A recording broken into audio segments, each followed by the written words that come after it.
Hello. Welcome everyone to day 2 of the Airthings Masters 2022. This is Sagar Shah and we are off with the second day, and on your screen you have Levon Aronian taking on Pragnanda, and they have played the Ragozin on the board. Wow, that is very interesting. Let's get Pragnananda and Levon on the screen for all of you. A warm welcome to everyone in the chat, and there you have it. Also, another interesting pairing for the round is Magnus Carlsen taking on Alexandra Koscienyuk. Right now, Pragnananda has not won a single game in this tournament, so he is really angling for victory today. Let's see how he performs. Okay, so Pragg has right now played bishop e2. If you look at his opening moves, they have been very logical, starting from d4 nf6, c4 e6, knight f3, d5, knight c3, and this is the queen's gambit declined. But if you play bishop e7, that would be the QGD, queen's gambit declined. But if you play bishop b4, that leads to the Ragozin on the board. Bishop b4, check, knight to c6, e3, castles, bishop d2, rook e8, a3, bishop f8, bishop e2, d takes c4, bishop c4, and h6 has been played by Levon. So Levon is looking for the e5 break at the right time. He can also attack it this way. That is his plan.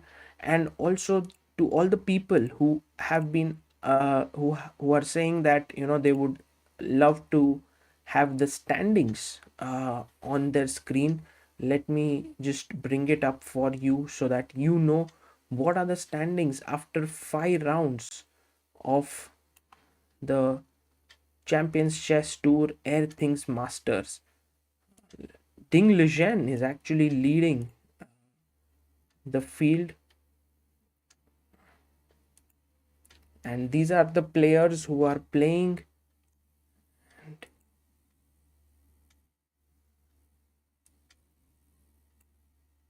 Yeah, just trying to make sure that.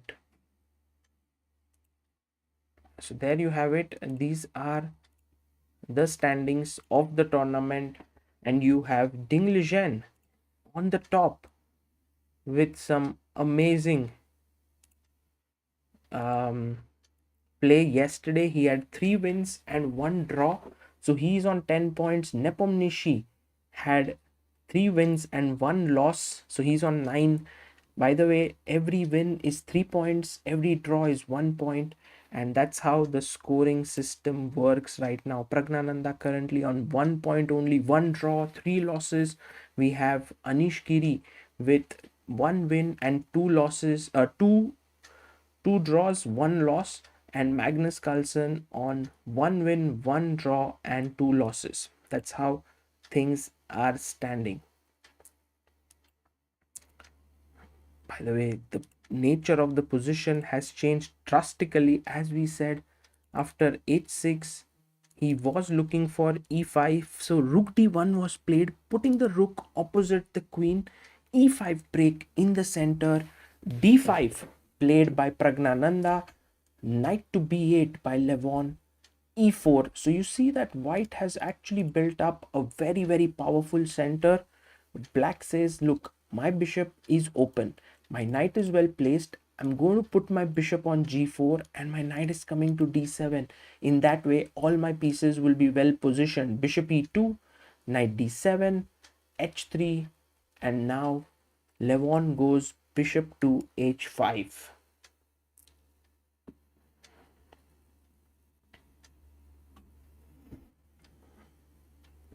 Bishop e3 has been played by Pragg. Actually, the position is very interesting and could be roundabout even, but I already like Pragg's chances because of his center control and nice pawns there. So that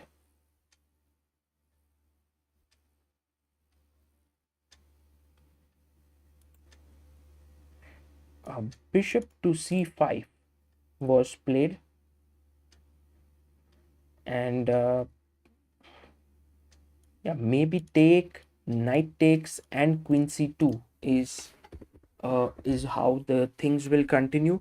But perhaps this entire exchange with bishop c5 may not be the best of ideas for black, because after takes queen c2, there is some pressure on the e4 point. And let's say if I go bishop g6, what is the move that white should be playing here? White to play, what would you play here? Here's my first question to all of you in the chat. Guys, what do you do here?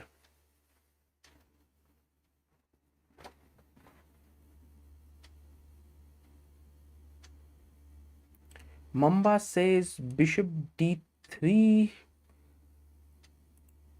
Interesting, but I don't want to give up that bishop so easily.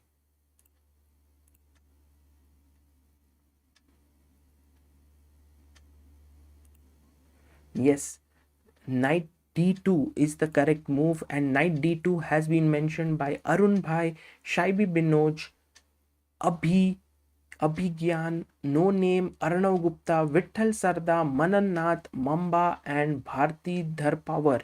So here you put your knight on d2, you defend the pawn over here twice. Maybe then later you can also go f3, but not so quickly f3, because knight h5 and knight f4, knight g3 could become an issue if you play it instantly. We'll do it aram se. In the game, after knight takes c5, Pragg actually plays a better move. He plays queen c4. He says, why should I go to c2, which is slightly passive? I'll go to c4, I'll attack the knight here, and Levon plays his pawn to b6. That is what has happened here, and Pragnanda has castled in this position. A very safe choice, and he has now good control. So Pragnanda looking very solid. Whose game shall we look at next? Let's have a look at the game of Alexandra Koscienyuk versus Magnus Carlsen. Now Koscienyuk with white plays pawn to e4. Yesterday Koscienyuk scored no point. She lost all her 4 games, but what a comeback it would be if she beats the world champion today. She is known as the chess queen. She's also a very good rapid player, short time control player, but clearly Magnus is way stronger than her. Knight f3, e6, c3, d5, ed, ed. Now Magnus could have also taken with the queen, because there is no knight c3 available hitting the queen here, but ed, d4, knight to c6, bishop to b5. Now this is a very uh, classic decision, putting pressure in the center here. Bishop d6, castles, knight to f6, d takes c5, bishop takes c5, and now knight d4. The point is Kosteniuk wants to put Magnus under pressure on this diagonal. Castles was played. Wow, interesting. So here's my question to you guys. What happens after takes, takes, and takes? What is the move that black has in mind in this position, and doesn't it just lose a pawn for black? How did Magnus actually castle here?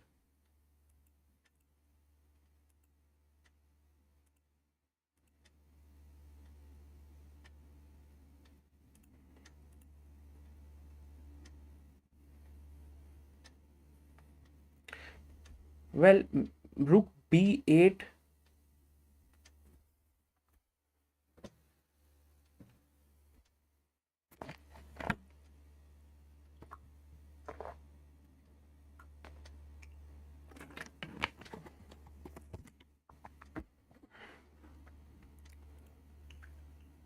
Tulia says knight g4 with the idea of queen d6. Not a bad idea in order to attack. But I think after bishop takes, in this position, you have a very powerful move here as black, which is queen to h4. So pressure here, here, and here. So I would say this is just phenomenal actually, knight g4. And let me see how many of you managed to knight g4. Brilliant job, guys. All those who have said knight g4. Shaibi Binoj, No Name, Arpan Mitra, Dhanushka Yappa, Samarth Gandhi, Nikhil Savarkar. Also, bishop a6, Black Pill, Ned Stark, well done. And rook p8 is of course, Mr. Dam Sports with Tanish, Arpan Mitra, Abhigyan Sinha, Dhanushka Yappa, Shreyas Das, and Louis Kandawire. You know, sometimes when your opponent attacks you, like in this position, you feel that there is only one move possible, which is rook p8. But you know, there's also another possibility. You can counter attack. It's not a bad move. But this is tremendous. Knight g4. It's such a beautiful move because it's putting pressure here. And if I play h3, now comes takes, takes, takes, takes. And what is the final move here in this variation, guys? Come on. This is at least, we should have 30 people answering this because it's a very, very clear and straightforward move here, guys. Come on.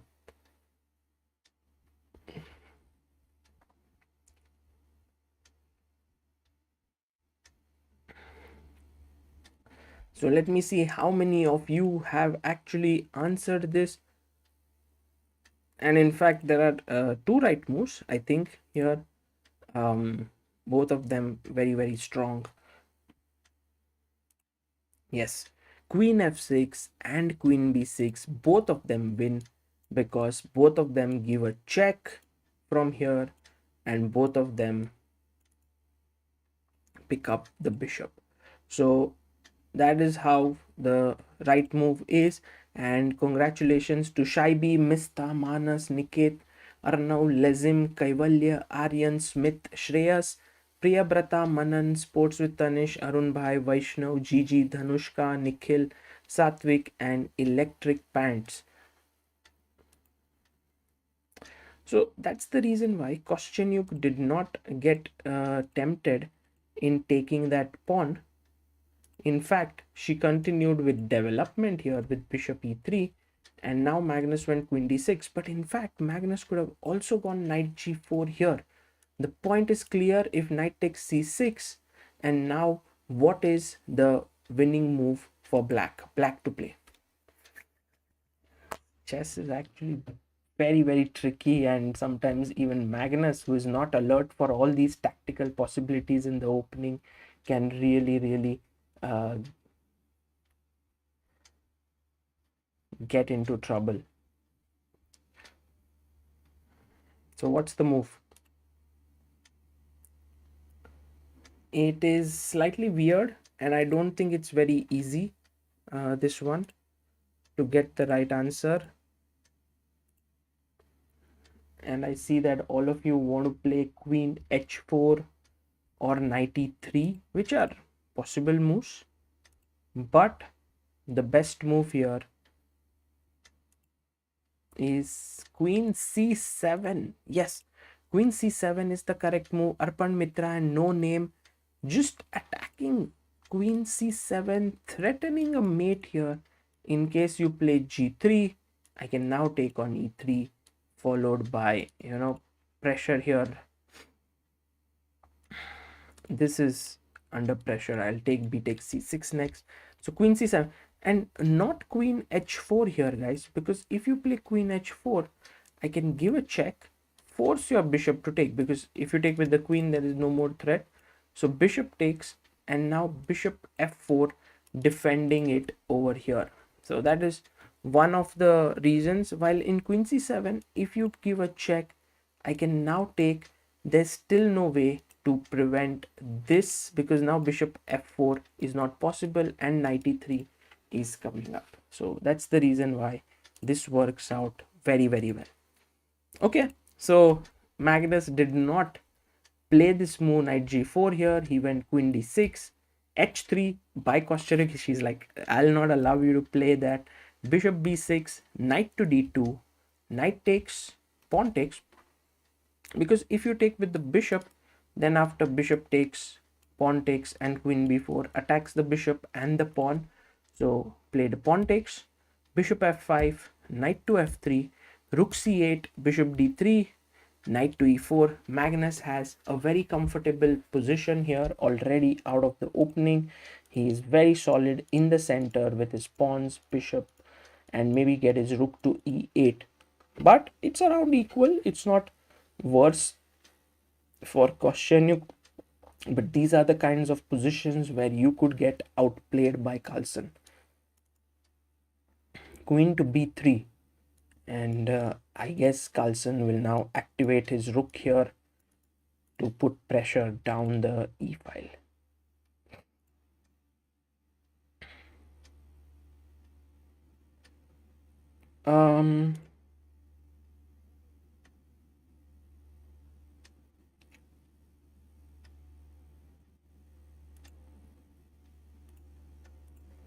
Let me also get on the screen Anish Giri.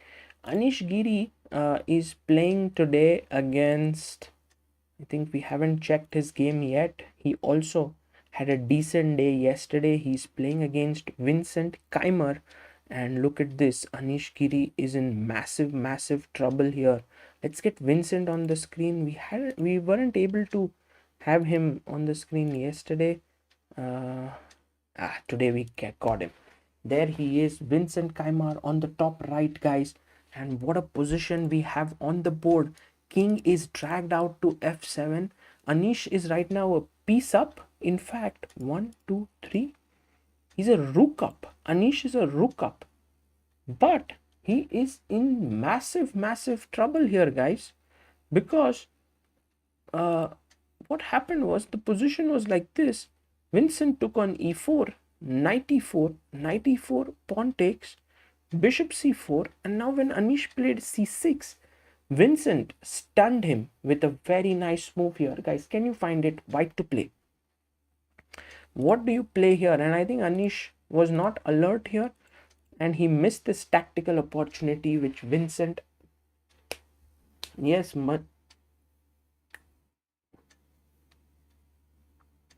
what is the move here played by Vincent Keymer?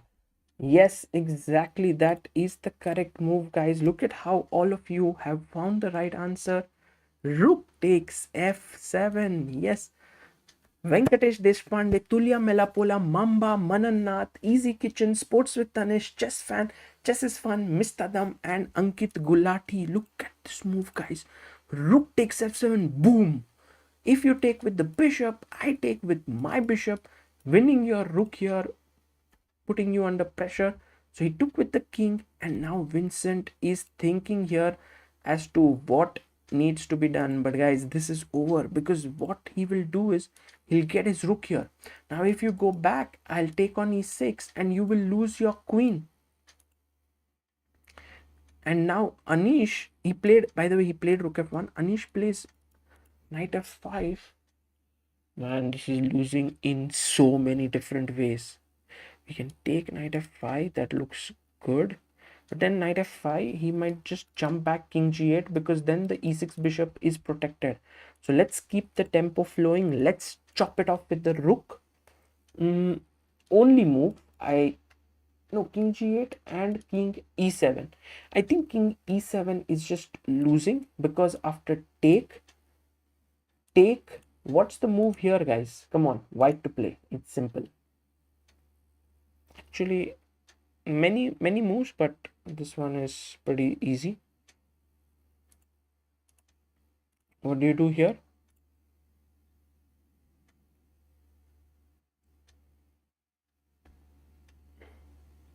I mean, many ways to win this. Many. The move which all of you have suggested is the move that I would have also played. Rook e5. Very good and excellent move. Just winning the queen, and game over. So good job here done by Venkatesh, Manan, Vaishnav, Easy, Shritu, Shreyas, Manas, Chess is More Than Fun, Om Deorukkar, and Mista Dam. Fantastic. So rook e5 in the position would be the right move. The other point is, what if he goes back to g8 here? If he goes back to g8, then here's a cool little move that you have to find. What should white do now? And that is actually the position on the board. Can you find it before Vincent Keymer does? Can you find it, guys? Very nice move. Oh, he plays it. He finds.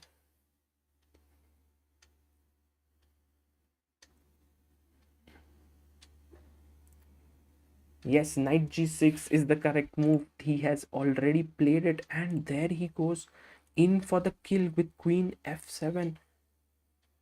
But knight g6 had some very interesting ideas. First of all, let's say if you were to play bishop d5, then what should white do in this position? Sorry guys, I'm asking you many questions here, but it's actually a hot field for tactics, and I don't want you to be missing them in your games. I saw that some of you are going to play OTB chess now, and that is going to be great fun, but you have to be alert. Like, you have to spot tactics. You have to be breathing it, basically.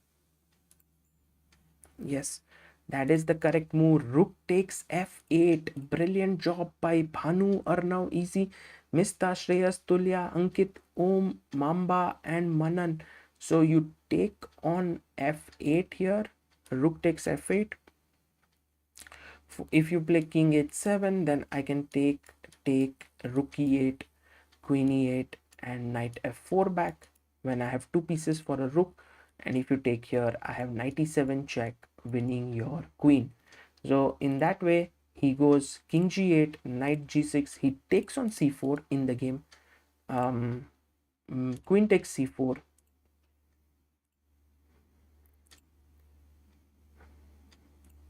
And king h7, queen to f7. Anish plays bishop e7, because if, let's say, Anish makes some kind of a waiting move, just to make it very clear, then he's basically tied down in a complete manner here, and white can go bishop d2, bishop c3, d5, knight f8, and queen g7 mate. So that's why Anish thought, let me at least get my bishop out here, so that if he takes on e7, then I can take on e7, queen e7, and queen takes f5. That is Anish's very sly idea when he can be better. So I'm sure Vincent is not going to take on e7, but then Anish is hoping that at least his bishop can be activated via g5. But does it really matter? I don't think so. He'll go anyway bishop d2, followed by bishop c3. I think that looks like the way to go. Bishop g5, and now maybe if bishop c3, you may want to take on e3. So you first go h4, hitting the bishop here, and maybe let's say if you go back bishop e7, I can go bishop c3, threatening d5 and a mate here. So it's a very slow attack, but it's something which black cannot do anything about. That's how difficult this position is for Anish, and Vincent is all over him right now. The bishop e7, Vincent has 7 minutes to find the winning idea, and I think he will find it in some way or the other, because see, he has total control here. There's no rook f8, nothing. Let's quickly go back to the game of Pragnanda against Levon Aronian. What is happening there? We had left it at queen takes queen to c4, then b6, castles, bishop g6, knight d2, a6, bishop f3, queen e7, rook c1, rook e d8, queen e2. Pragnanda has complete control over the position. f6, bishop g4, Bishop f7. Look at this. Pragnanda is now building it up on the c file. He's also trying to go h5, creating a hole on f5. Knight g7, h5. He pushes it in. Bishop h3, bishop e8, b4 played by him, takes, and this is right now clearly better. Now Levon goes to a6, trying to attack this pawn on b4, and he has two attacks here, but actually speaking this is not hanging because c7 is under pressure. So I can actually go rook b1. 6 minutes for Pragnanda. Can he maintain control? The biggest problem in rapid is that players often lose control in better positions. So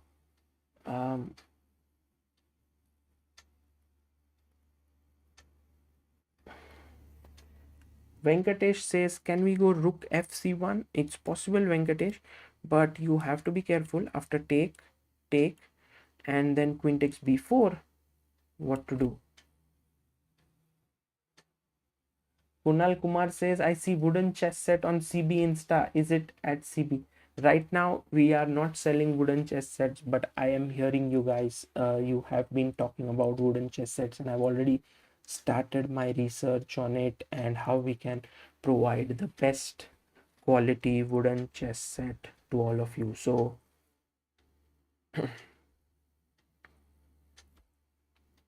please be sure that we will make it available soon.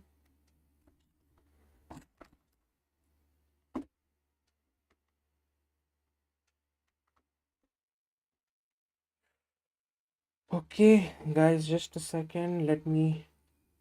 It's an order. So,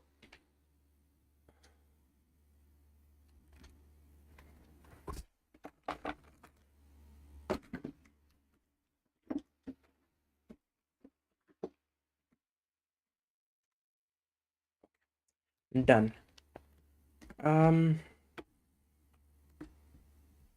So coming back to the game, after knight a6, right now Pragg has gone rook fc1. Yeah, I'm a bit worried. After takes, queen b4, maybe queen b4, knight b4, rook c7. That's what he wants to do.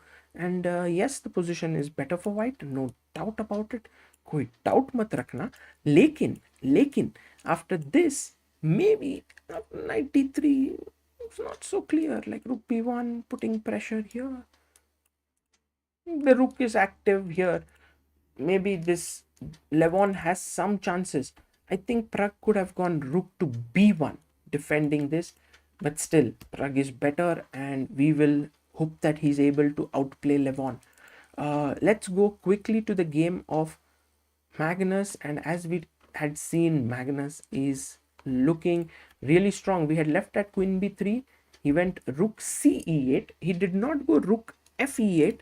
He went with the other rook, knight e5, f6, knight went back, g5. Magnus going all out on the attack. Rook fc1, h5, knight d2, king g7, bishop takes, rook takes, and in the position you will see that this bishop is attacking, this bishop is defending. There is kingside attack coming in. White is not able to penetrate easily. a4, rook f7, rook c8, bishop c7, attacking here, rook c1. Well, if you go g3, I'll go queen e6 with an attack on c8 and h3. So that's not good. So rook c1, check, king here, bishop f4. What a nice move. And if you take bishop f4, I want all of you to tell me what is the way in which you will recapture the bishop. Pawn takes, rook takes, or queen takes. What do you think is a better move? Please write it down.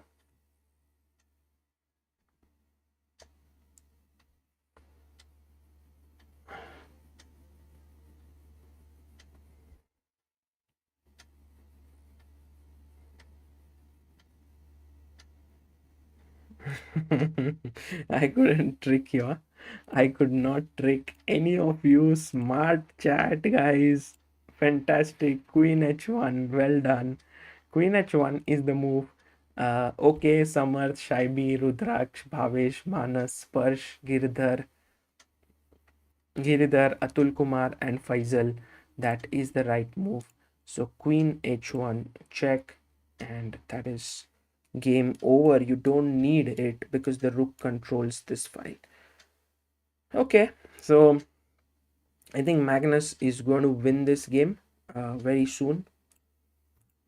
Meanwhile, Anish Giri has already resigned his game against Vincent Keymer. That is massive result. We had left it off at bishop e7. Vincent went bishop b4. Ooh, Vincent was like, you were talking about this and this. I'll go directly bishop b2, queen d8, knight e5.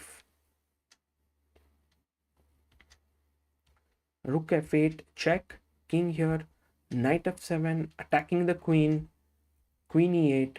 He took here, king h8, check here, king, and now came this beautiful move, rook h5, rook f7, queen h7, and Anish resigned. What a mate, guys. Idhar gaya to mate, khatam, tata, finish, bye bye. What a fantastic victory. At the same time, Magnus Carlsen has also won his game against Alexandra Koscienyuk. We saw until bishop f4, she took on d5, Magnus checked here, queen takes g2, very nice move, king went back, queen f3, and now rook takes e3. If you take back on e3, the queen is hanging, and if you take here, I am up a piece. So that is how it's done. Let's go quickly to the game of Pragnanda versus Levon, and wow, Levon actually did not even bother to pick this up. He just directly went and took here. So Pragg took on c7. Now the rook has moved into the 7th rank. Levon comes in here and pins and attacks this position. But the problem is that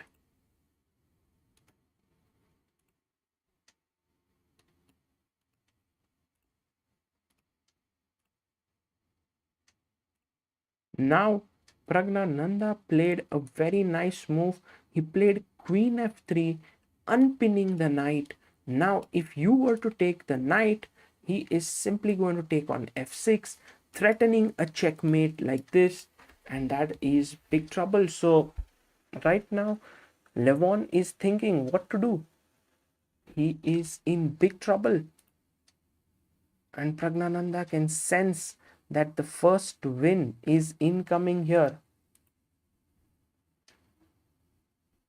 Levon goes back, rushes back with his queen, but now I think Pragg can go knight c4 with the idea of knight b6.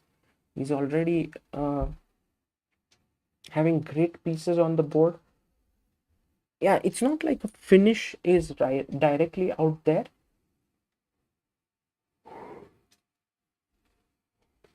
And knight c4 has another idea, guys, which is to take on e5, maybe.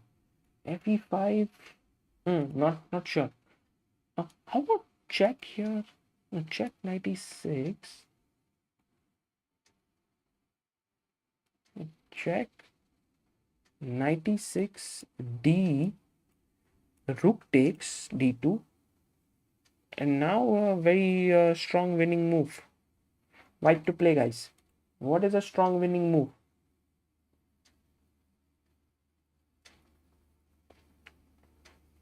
Guys, all those who haven't subscribed here, please do subscribe. We are on 8,54,083 subscribers, and if we can reach 8,54,100, that is 17 more subscribers, that's the first aim. What is the move? Yes, queen f5 is absolutely right. Om Deo Rukkar, Manan Nath, very good. The world of wit, Shakib Mujahid, Shaibi Binoj, that is over. Here the queen enters and it's a mate here. It is unstoppable. You have to give up your queen. That leads to a lost position. So bishop e6 was a nice move, but I think rightly so. Knight c4 is also very good, threatening all sorts of things here. Knight has moved up. Let's see what Levon comes up with. He has 3 minutes 54 seconds. And that's the thing about Pragnanda, guys. No matter how much he gets hit, he always keeps coming back. And that we saw already in the Tata Steel Masters, where he lost 4 games, if I'm not mistaken. And he managed to strike back. Now rook a4 has been played. I don't know what happens if I can take this pawn. I think it's not a bad move to take on b6, but maybe Pragg can also go knight e3, knight f5, improving his knight.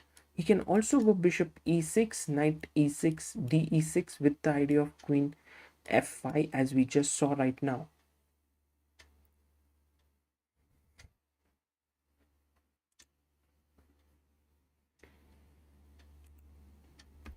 Look at Pragnananda's focus, guys. He's just seeing it, that he can win against a great opponent, but no nerves, no nerves. And this is what you have to learn. When you will start playing chess in tournaments and you get winning positions against good opponents who are higher rated than you, what you need to do is just not think about the result, but calculate all the possibilities in the position. That is what Pragnananda is doing. You can see him just moving quietly.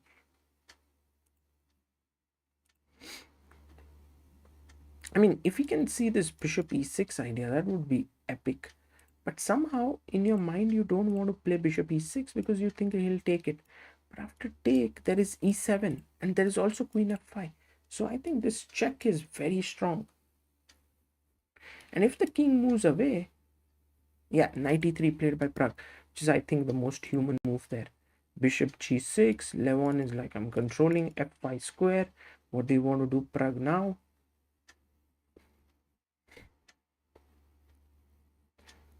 I think Pragg can just go like bishop f5. Why not? Bishop f5 looks great. Because if you take with the bishop, I take with the knight. If you take with the knight, I take with the queen.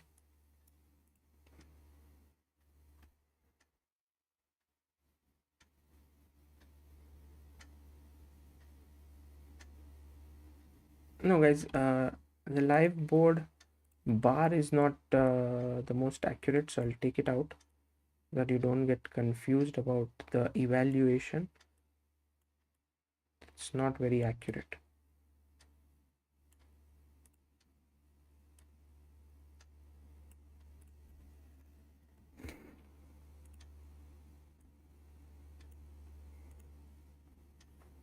Pragg once again has 1 minute 40 seconds. Oh, time could be the only reason that he might not be able to win this. But you know, you don't want to put your knight here, because after bishop f5, I'm not forced to take on f5. So better would be to start with the bishop rather than with the knight here.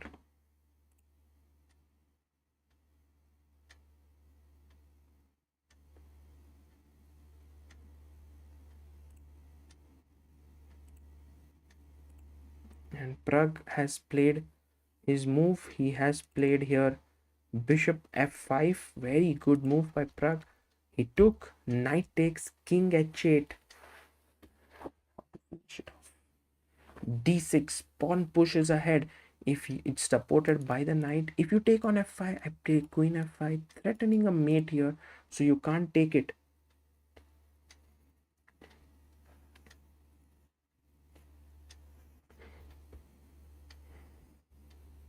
Yeah, I mean, some of you were saying why not rook c8 here. I think it's also possible, just that the e4 pawn was hanging. So maybe, you know, start off with first saving this. King h8, d6, b5 by Levon. And Levon, you know, the thing with Levon is that even if he gets into a bad position, he's always blitzing out his moves. So sometimes you don't know whether you are winning or not. But I mean, Pragg is such a strong player. He will figure this out. Can we go d7 with the idea of rook c8? Also looks pretty good here. Very good actually. And at 6 instead of d6, mistadam. That's also nice. Mista, because you want to take here. If queen takes, then you want to take queen f6. But knight at 6, are you not worried of bishop e4 maybe? Maybe not. Queen h5 is there. Yes, this is also not a bad idea at all.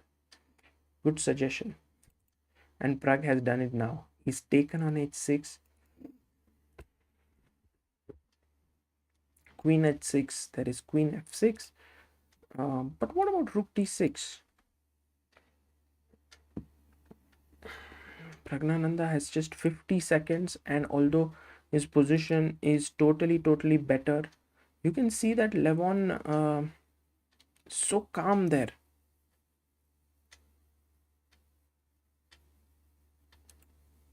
Can Levon Aronian wriggle out of this mess? That would be a Houdini-like escape.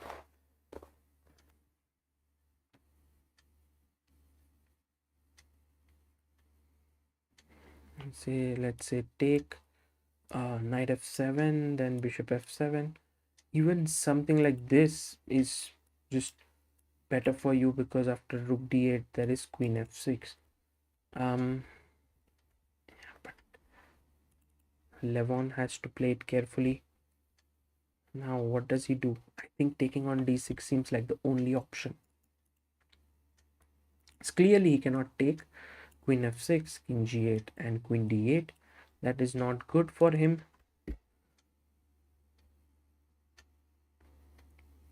Two minutes 10 seconds left for Levon.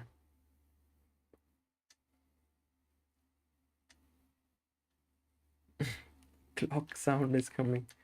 And there's an analog clock somewhere here, where the second hand, when it moves, there is like tick tick tick. It constantly reminds me of time, also known as samay in Hindi.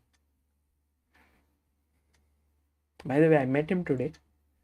The increment is just 10 seconds. And Pragg plays rook to c8. Now the rook goes back to d8. And Pragnanda takes on f7. Ooh, if bishop f7, I take here, it's a fork. So he took with the queen. And now rook d8, king g7 has been played. Let's see how to finish it off, guys. I mean, it is winning for white. But Pragg has only 55 seconds.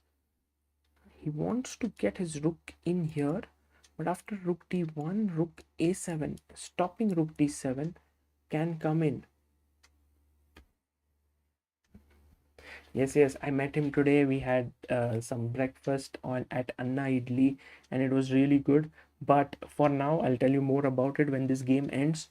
I think Pragg has to figure out a way to break in. That's the thing. That's why he's thinking. He's thinking whether he should get his queen here.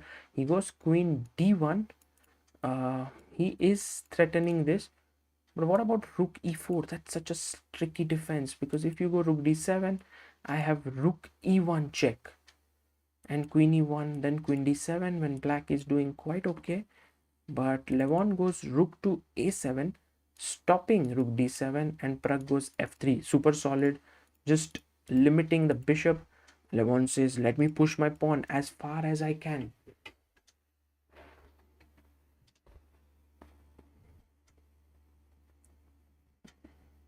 How do we continue now?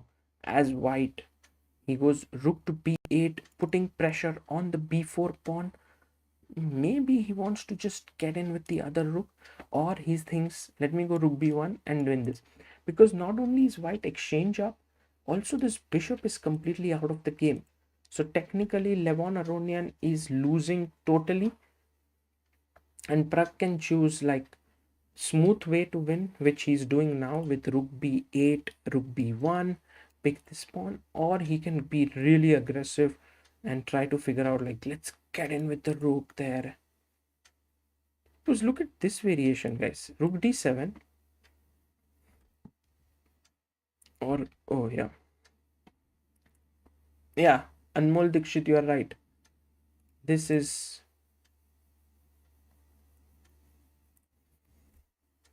This is going 1 minute 24 seconds for Aronian.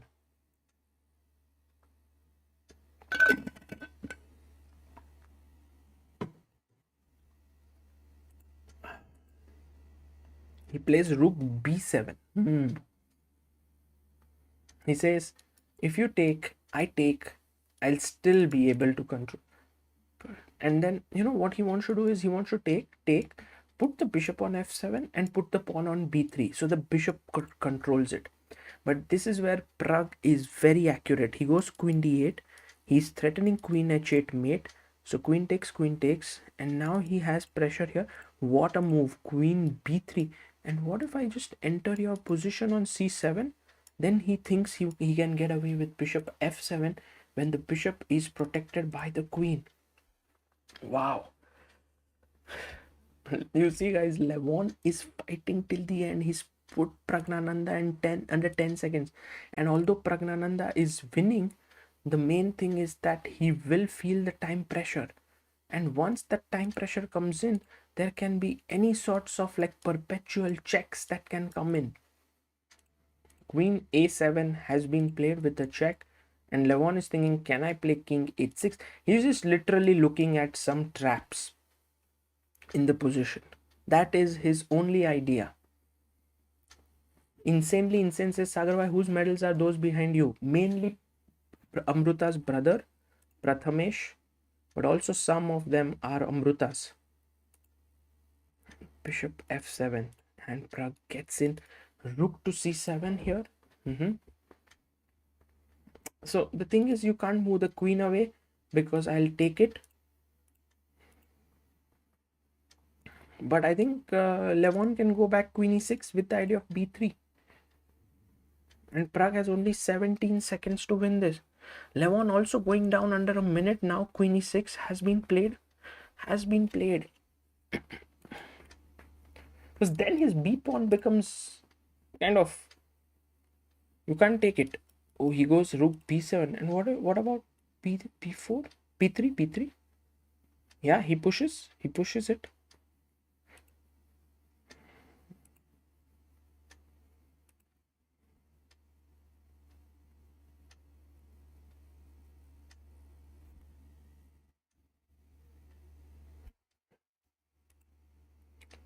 Queen to c5. Oh, he's planning rook b8 and queen f8. That is his. Hema Singh says bring the king. I think that's also possible that you could bring your king in. But why to bring the king in when you can launch a deadly attack there?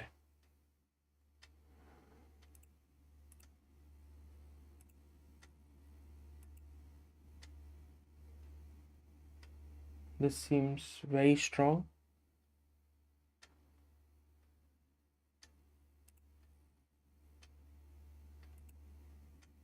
Levon now has only 23 seconds left. And Levon plays queen e8. Queen c7. Now planning rook b8. So this pawn is controlled. You can't play b2. He goes king g6. King h2. Just making sure that the king is put away so that there are no checks later which come in like this to the king. Prophylaxis. Yeah, this is high class play by Pragg. He's played this game well. Queen f8. Maybe he wants to come from this side. Again, it's like Levon is trying his best to confuse the matters. Rook b6, threatening queen takes e5. You can't take with the pawn because it's pinned. And Levon now has 16 seconds. He's going down below Pragg's time. Pragnanda has 30 seconds. 10, 9, 8, 7, 6, 5, 4, 3, 2, 3. He plays his move. And now the bishop is pinned. So take this. I think Pragg can win this pawn. Can he see it in 30 seconds? I think he can. No, Pragg goes rook b8 first. Oh, what? Queen is trapped? No, he goes queen a3. Rook b7. Oh, queen goes back. And now Pragg, what's the idea? Take na b3. Arey, take the pawn, Pragg. Rook b6 by Pragnanda.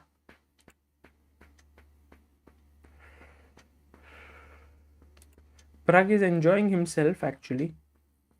Maybe he's put him in Zugzwang. Queen h8.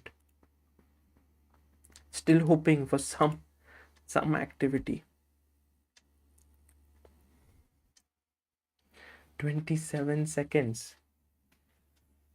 Guys, all those who are watching this, please do like the stream. Let's get the like count to how many right now we have. Let's get it to 1000. We have 531 likes. Please do like the stream. Today I'm going to commentate for all the 4 games, that is until 2:30 p.m. because the last game today is Pragnanda versus Carlsen. There's also Pragnanda Anish today. Goes rook b7. Now there's a mate here. So queen g6 defending the bishop. This seems like the easiest. g3 was played. Again, king can't move, queen can't move, bishop can't move. Is Pragnanda telling Levon that yeah, none of your pieces can move here, Levon? You can't do much.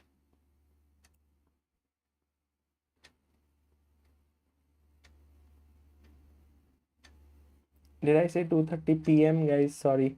2:30 a.m. I don't know what it. g4. g4 or take. Even taking is not bad. Taking there could be queen h5. It was g4. Keeps it closed. Keeps it closed. Now queen has no squares. No, I don't think Vaibhav Shreyas, he's making it complicated. He's keeping it simple. He's not letting his opponent. b2 has been played. King h3.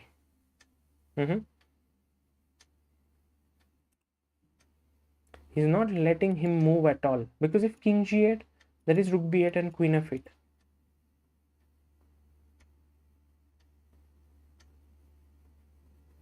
At 2:30 p.m. King h6. His point is if you take, I'll queen. I think Pragg can just take this pawn on b2. And that would, I think, force Levon to resign. Somehow Pragg wants to make it interesting by not taking. Finally, he takes it. Bishop c4. Well, there's a check here, but it's only a check. I can always move back. No, this is not played yet. Bishop c4. And he goes queen to b4.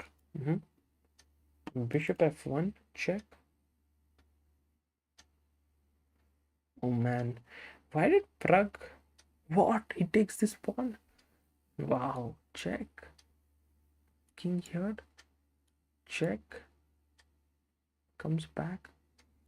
And then king f2. Attacking the bishop. And then he'll go queen d2. Exchanging the queens. And that should end the resistance. Yeah. Do you see how Levon has not given up until the very end? And he's going to lose on time. 1 second left. Bishop is hanging. Bishop c4. Take. Queen d2. Play queen d2 and just over. Well, if you take here, unnecessary queen h2 stuff and queen d2 has been played. Levon still not resigning. He's exchanged and a pawn down. And now threat. Check and mate. Here. Oh, he goes from this side because then there's no bishop f7 also. King g6. Maybe f4. Why not? f5. Why not? Why not? Rook d6 with the idea of g5.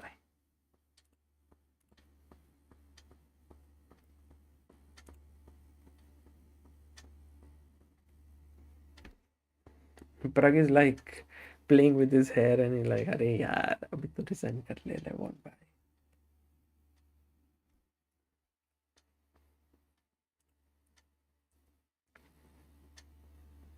Bishop c8 goes rook e7. There are some fortresses. If you have a bishop pawn, there are some, but with if rook c6, yeah, that's a nice move. So wherever he goes, you attack the bishop and then play e5. And Levon Aronian has resigned. Pragnanda scores his first victory there. More than a smile on his face, it's relief for the youngster, and he switches off his camera. With that, Pragnananda has won his first game of the tournament. It's a great feat. Let's have a look at the standings now.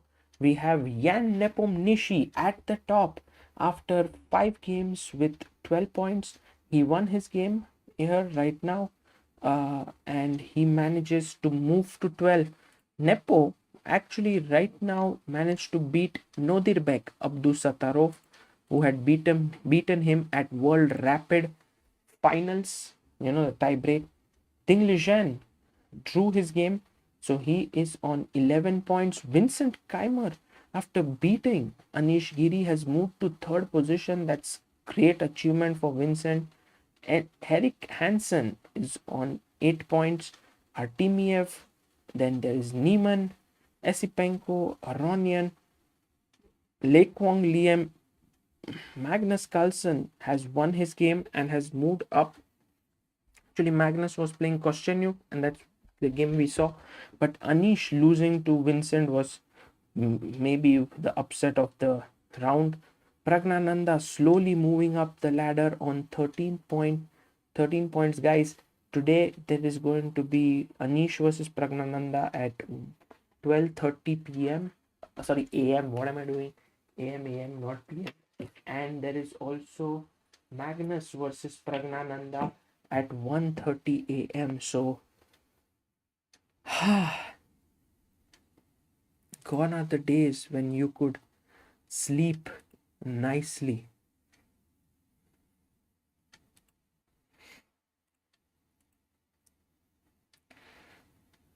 Let me talk to you guys. What's up, guys? And we will put up right now the next round games.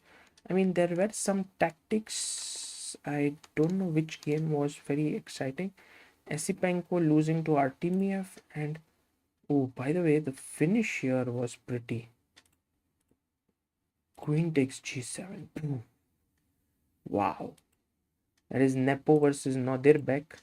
Saw this very nice, pretty finish.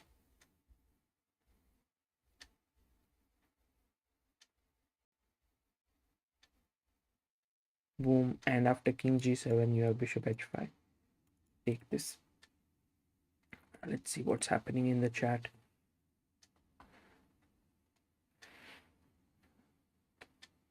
Samai's meeting story. Yeah, so today morning I went for a small hike with one of my relatives here.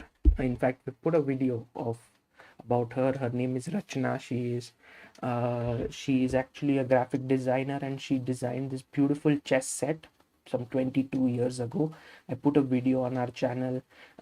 I had gone to her place and she showed me this chess set, and I was like, wow, I never knew that you made this. So I put that up. You can check it out. And at 9 o'clock I actually called Samay and said, are we going to meet today? And he was like, Arre Sagar bhai, I have to go to Mumbai. There is something very important that I have to do. And I was like, okay, Samay, but let's have breakfast together. And then we met at Anna Idli, and we had breakfast together. And of course, Samay, as always, a lot of jokes, a lot of fun. He shot a lot of things, and I'll wait for him to put up something before I put out some clips that I shot. So we'll have some nice stuff. Like Samay always makes it interesting, whenever you are around him. So it was great fun meeting him. And well, the most interesting game I would say for this round is Magnus versus Vincent in the next round. So we'll look at that. We'll see when it starts.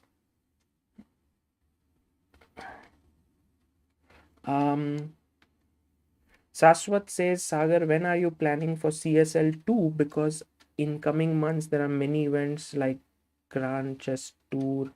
There is also GCT, CCT. Yes, maybe somewhere towards the end of the year. Before that, there will be COB that will come up, and then we'll have, just like last year, towards the second half of the year, try to do it. How many more games today? There'll be 3 more games. Ajay Sam, I'm in Pune right now. Shaibi Binoj, update on India's Got Chess Talent. I think I'm planning to start it once I get back to Mumbai. I'm still in Pune right now for another 1 or 2 days. Once I reach home, we will begin in 2 to 3 days. It's going to be great fun. There's going to be a lot of improvement for people who are going to get selected to it, and that will be interesting. This tournament does not impact the classical rating, so when you guys say that Magnus reaching 2900 is impossible, it's not impossible, because this tournament rating is not going to count. By the way, there are 918 likes, guys. Please do like this stream and make it 1000. And also we have now crossed our small aim for today, which was 854 100. Let's make a new aim of 854 150 subscribers, 43 more. Let's see if we can do it today, step by step. Yes, always. Have you ever been in Kolkata, says Sucharita Basu? Many times, Sucharita, many times. In fact, Kolkata is one of the first tournaments that Amruta and I played after we got married in 2014, and we've always had great memories of playing in Gorki Sadan, which is very well known for chess tournaments.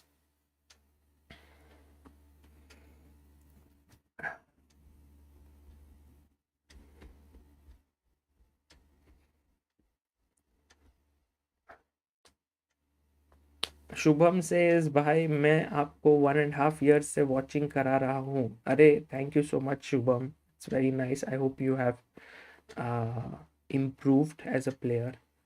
Ahmad Suleiman says, sir, why I can't go above 400? Well, Ahmad, try to see some more videos, maybe try to see some more things related to tactics, solve tactical positions, don't blunder your pieces, and I think you should be able to improve. Maybe at 400, solving some tactics can really be useful. Oh, the game has started, my god. I didn't even realize. I was just talking and suddenly the game has started. So let me just get Vincent and Magnus on the screen. I'm actually very interested in this game, because on one hand you have this young talent Vincent, and on the other hand you have the maestro chess, and Magnus has actually decided that in this tournament he will play g3 more often. d5, knight f3, bishop g4, bishop g2, c6, h3, bishop h5, castles, knight d7, d3, knight f6, and now he plays queen e1. So queen e1 is has two ideas. One is that you can go rook e1 and e4, but then this pin remains. So queen e1 is like you're preparing e4, also cutting off this pin, so that maybe g4, knight h4, g4, or actually not g4, but also knight h4 directly could be an idea. And Magnus goes e4, bishop e7.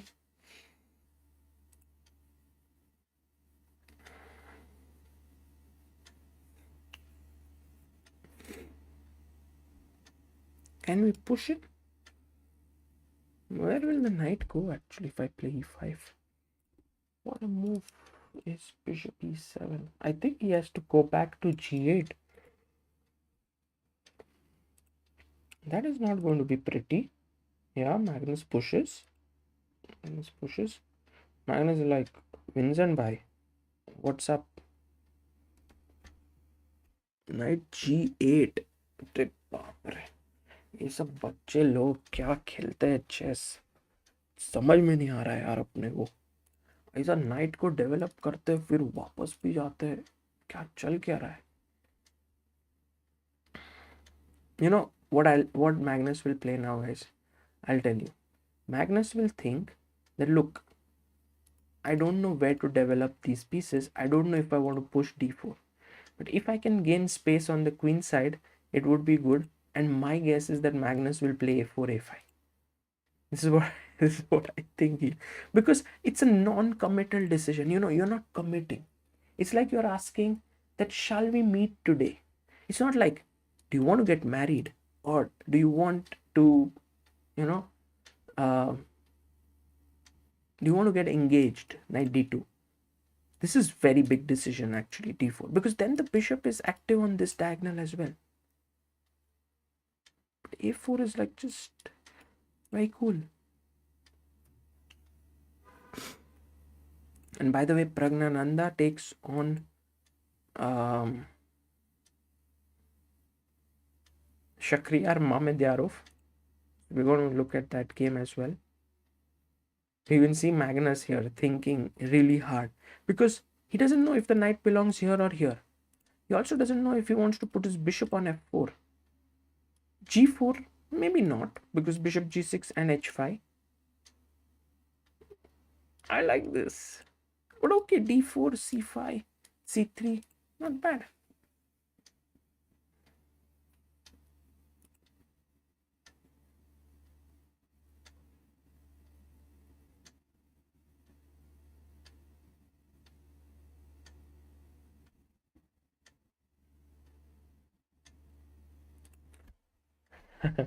Let's see what. Oh, he plays d4. He says, let's get married. He's just committed. Wow. Amazing. Magnus is okay with this bishop getting active on this diagonal. Okay, it's fine. Now queen d1. Because if you play c3, it's a blunder. Why, guys? Why is this a blunder? Come on. Why is this a mistake?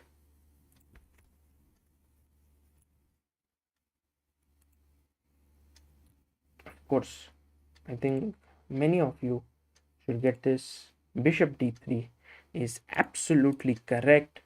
Manannat, Shaibi Binoj, Vaibhav Shreyas, Aryan Goswami, Dynamic Chess, Aryan Kedia. Well done. The bishop will just swoop in to d3 and the rook is trapped. We don't want that, so Magnus plays queen to e2 and Vincent says, look, I don't want to play knight h6, maybe you will take it and spoil my structure, so I'll go h5 with the idea of knight h5. Maybe h4 is on the cards, so that's interesting. Let's go to the game between Pragnanda and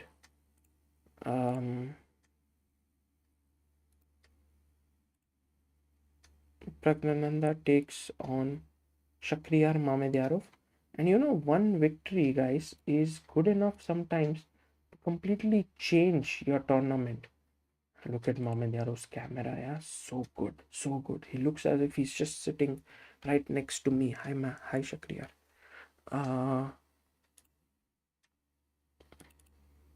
So d4, knight f6, knight c3 by Pragg, d5 by Mamedyarov, bishop f4 was played.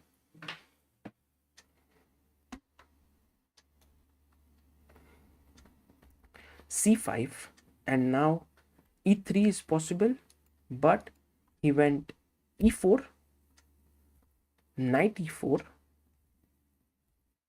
knight e4, pawn takes e4, d takes c5, queen a5, c3, queen takes, queen a4 check, knight c6, queen takes e4, bishop to f5, queen a4, queen b6, and long castle. Wow, awesome. This is going to be interesting. e6, Pragg has got his king here, rook in the center, and now he's thinking, okay, taking a pawn like f2 is big no guys, because Okay, you took a pawn, but you're lagging behind. I go knight f3. You try to catch up in development. I go bishop b5. Then if you try to run away, I get my rook in the center. I'm looking here. I'm looking here. I have the bishop here. I have the bishop there. My knight is coming in. It is a terrible position. So don't go hunting for these little pawns there, guys. e6. Knight to f3. Pragg says maybe knight e5, maybe knight d4, maybe bishop e5, bishop p5, maybe rook h1. This is nice position for white. Oh, why do I make this mistake always? Oh, that is Mamedyarov. Mamedyarov is right. Pragg is black. Okay. Anyway, whatever I said for Pragg, think of it for Mamedyarov. Mamedyarov is white. I always do this mistake when Pragg and Mamedyarov play, I think. Okay, I'll put Pragg now as black. So Pragg says, I'm going bishop e7, I'm going to castle.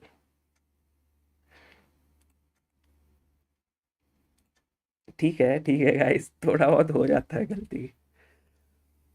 Bishop e7. और अब क्या करेगा पता है Mamedyarov will go knight d4. He'll be like, Pragg, देखो ये pin है तो, and I'm also attacking your bishop and you will spoil your structure. So Pragg says, okay, no problem, I'll go bishop here. And now maybe h4 with the idea of trapping the bishop. Suddenly you don't know where to put your king. Also possible here is to go bishop b5. But in such a case, you're not afraid because after castles, knight takes c6, b takes c6, bishop takes c6. It's a pawn, but this is exactly what Pragnanda wants with his bishop looking here. So knight d4, does that happen? No. Still here after bishop e7 in the position.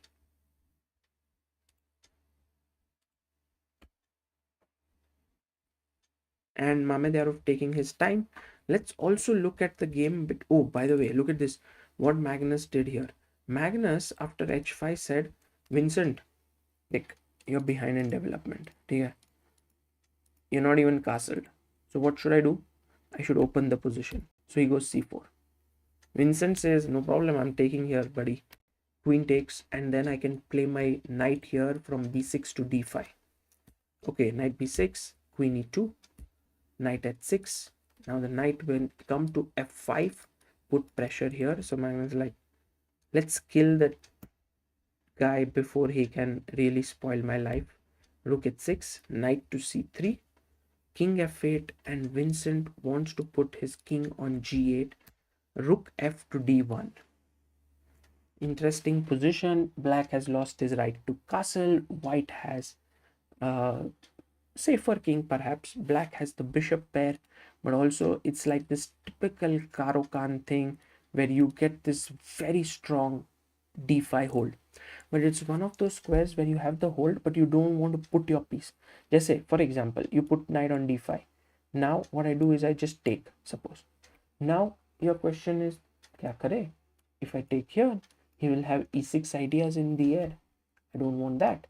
If I take here, what is my rook doing on h6? He's coming rook a c1. He's going to here double and triple and then get in here. And the rook is completely missing the party. So it's this very nice, beautiful square on d5, which you cannot encash right now. Yeah, you just keep it for the time being. Don't encash it. And what white can think of is get his knight from d2 to e4. Okay, knight d2, I don't know if it's possible because this is hanging. Yes, dynamic chess, somehow threat is stronger than execution, or in this case, just there's no threat as such, but just stay there. If the knight moves away, then maybe take it.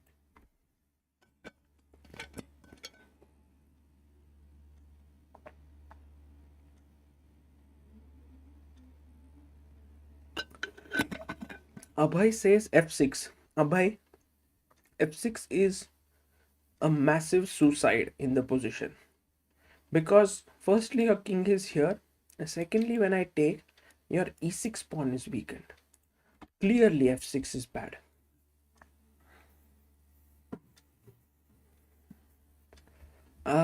Let's also look at the game between Anish Giri and Hans Niemann. Hans Niemann is a very talented youngster. He's only 18 years old, if I'm not wrong. He's already closing in on the 2700 mark in classical chess. There you have it. And he has this style of play which is you know, so direct and so free flowing. And there you have Anish taking on Hans Niemann. Let's have the moves on the board. It was Rui Lopez, open variation, and Hans Niemann is super booked up. He's very well prepared in general. Anish goes 92, f5, takes rook e1, queen d6, knight f1, rook e8, knight g3, bishop g4, h3, bishop goes back, and now he's thinking. So maybe Hans Niemann has done something wrong here. Maybe bishop g4 is not a great move. Something went wrong for Niemann. I don't know what. Because, see, bishop g4, h3. I mean, if you take here, knight e4, trying to put pressure here and here, it doesn't work because of knight e4, attacking the queen. So that's the reason why he went back bishop c8. And now Anish has just a free-flowing position, queen d3. He first starts off with b4. Also not a bad move. Maybe next up is a4, hitting this structure.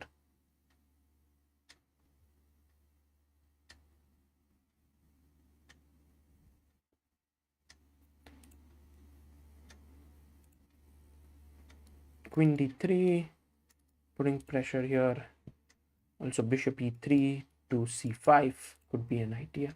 I think mainly Anish said that, if I go bishop e3, there could be b4 stuff. So let me first queen d8.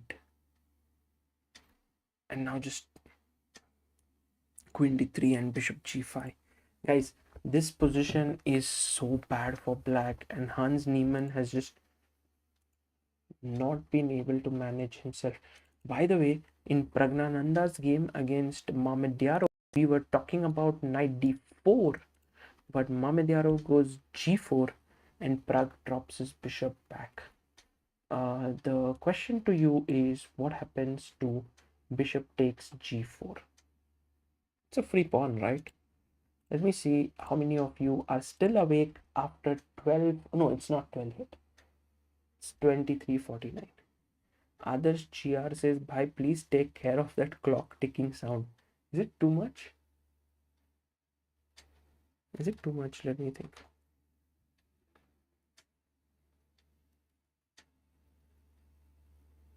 Is it too much? Let me think.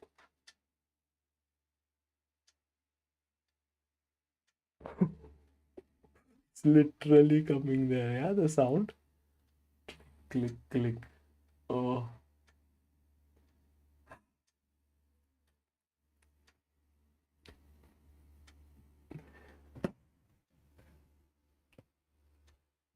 Okay, I'll start the fan sound also.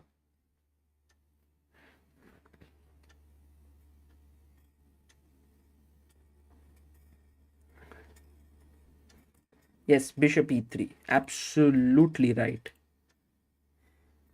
Bishop e3 is the correct move. Nitish, Sarika, Krishna Prasad, Aditya, Shaibi, Tizya, Manannath, Archit, Mamba, and Himanshu Bist. I love the fact that how you guys are still alert at this time of the day. This and the bishop hangs.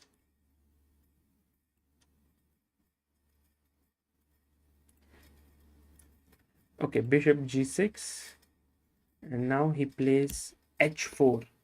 Whoa, that doesn't look like a good move. The engine is not happy with it. Engine says, Pragnanda, calm down, breathe. Pragg is like, okay, I'm breathing.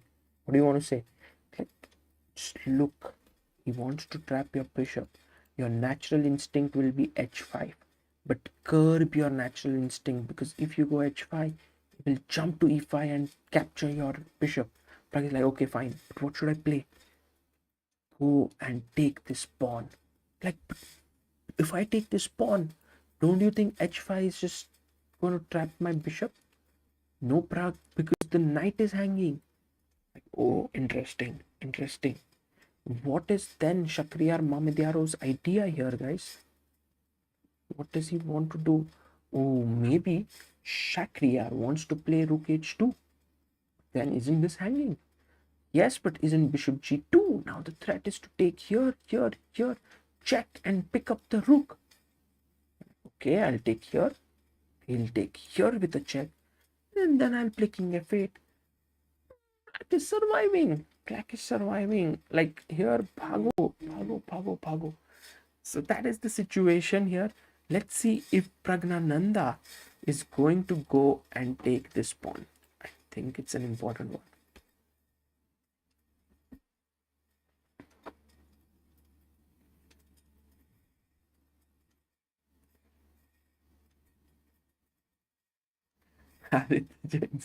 Now fan and clock both making sound. Please stop it. Please, please. Okay, okay. Look at Shak. Shak is that player who, when he makes some kind of a decision, okay, fan sound is too. Let's shut it down. He's one of those players where when he makes a tricky decision, he's just like in this poker face. Let me see what my opponent will play. And by the way, what did Pragg do? Whoa, Pragg has gone and snatched the pawn. He's asking Shak, what's your idea now? Yeah, by the way, if Shakhriyar goes knight e5, here is a beautiful move. Can you guys find it? Chalo, chalo, chalo, chalo. Chalo, chalo, chalo, chalo, nae move pun le.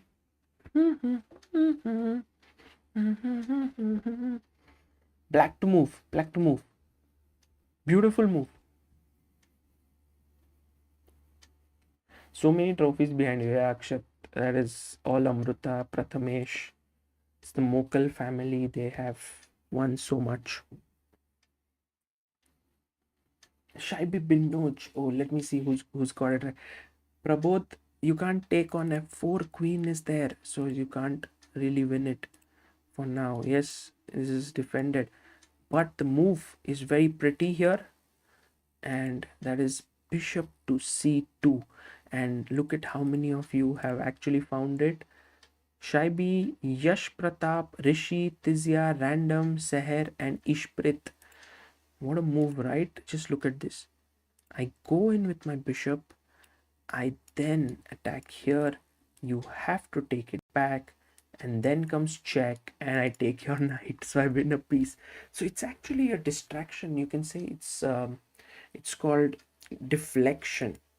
Because the queen protects here and you deflect it.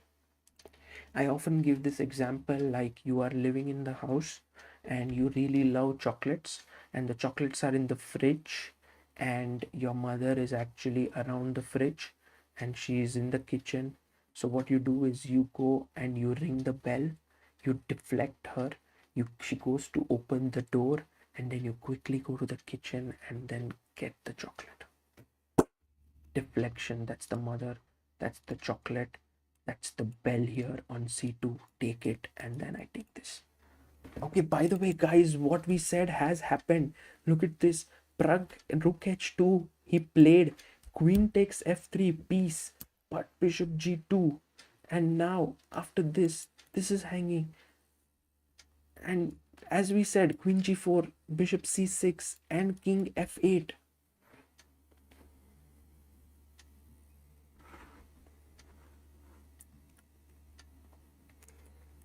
Let's see if Pragg is able to do that. I mean, that's the only way, right? Here, what else? There is a possibility to still go for this deflection with bishop c2, but he will take king c2. Then you have queen f2 in the position, and then queen f2 and then move here. So maybe Pragg can get attracted to this bishop c2 idea. It is not impossible for him to think about it. Meanwhile, let's quickly go and check what Magnus Carlsen is up to. Oh, by the way, look at this. Anish Giri has sacrificed his bishop. You know, we saw till b4, queen d8. By the way, Indrajit Devale says, Sagar bhai, Pune met up when? Indrajit, this time maybe not. We had some important things to do, so we couldn't do it.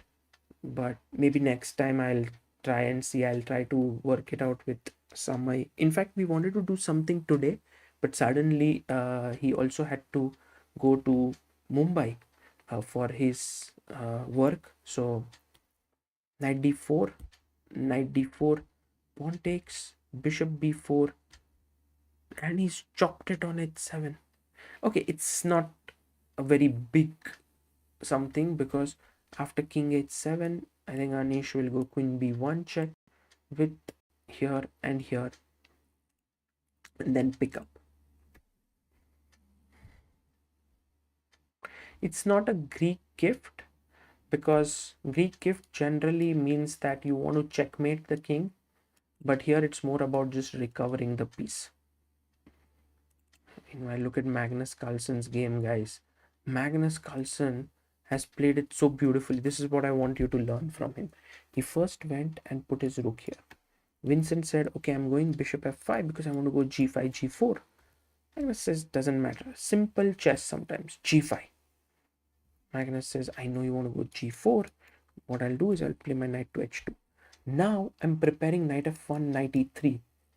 Always look, you know, the thing about strong players is that they toss their knight in the air and it lands on a good position. So what Magnus is doing, he's going to put his knight on e3. If g4, there is h4. If h4, there is g4. King g7, knight f1, queen d7, knight e3. This beautiful, like knight yahan pe tha, it has now landed up on this square. But this entire journey is so nice. Knight h2, knight f1, knight e3. Bishop g6, knight e4, knight d5, knight c5. He took, rook takes, knight e7, b4. So he's now going b5. If you take, your stronghold on d5 is removed. Also, the bishop is so happy. The bishop in general doesn't like this granite structure on b7, c6. It's like it can't get activated. So it talks, the bishop then talks to the b pawn. Hey bhai, थोड़ा help कर देना. Like, क्या help चाहिए? Like, थोड़ा ऊपर break this structure. It's like, okay, fine. b4, a6, and then the b pawn is like, speaks to the, you know, I wanted to go here. Bishop has given me some money, 100 rupees to play b5, but I couldn't do my work because now a6 has come. So the b pawn gives 50 rupees to a pawn, and then the a pawn also joins in the battle. Now b5, rook h8, b5. So who's making progress here? White, because black, whatever he does, white is going to push the other pawn. If you go h4, I go g4. If you go g4, I go h4. h4, g4. Bishop h7. He wants to go with his knight here, but you have so much time, because Magnus is just crushing through now. Knight g6. He wins a pawn. Queen e7. Knight g2. Rook d8. Rook c1.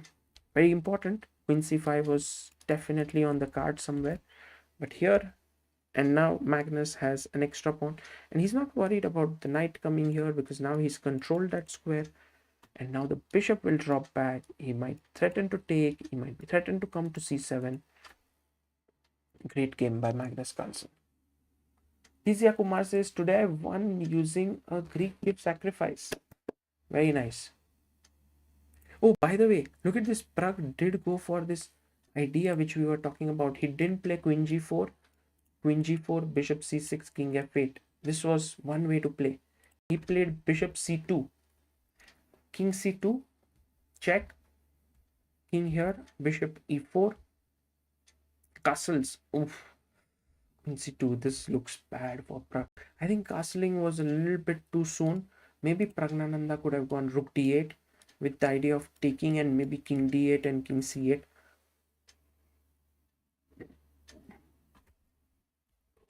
Because castles, queen c2, and now the question is, how do you save this pawn? If you go g6, I go h5. If you go h6, maybe g5, h5, g6. Things are going to be opening up. Dizia Kumar says 1k likes done. Yes, 1k likes are done, guys. Maybe we can get it up to 1.5k. 1157 likes I see right now. If you guys are enjoying this commentary, then please do subscribe. Our first aim is 85400 subscribers. We reached there. Now it is 150. We are 18 away. So if you do subscribe, the subscriber count is here. We need 18 more people for that. And the second aim is to reach 1500 likes. We have 1230 likes right now. Thank you all for liking the stream. Please do like it. I don't know, I never g5, he plays h5. Maybe, guys, maybe it could have been an idea to start with h5 then g5, maybe be more subtle somehow about it, or maybe start with queen e2 so that g5 couldn't be met with h5. But Shaq was very much like, a beach kholna hai apne ko, I want to open it right now. So Pragg closes it with h5, and now, well, the problem with g6 is that fg6, this bishop is hanging. But he can do it. g6, f5 will work, says Prathu.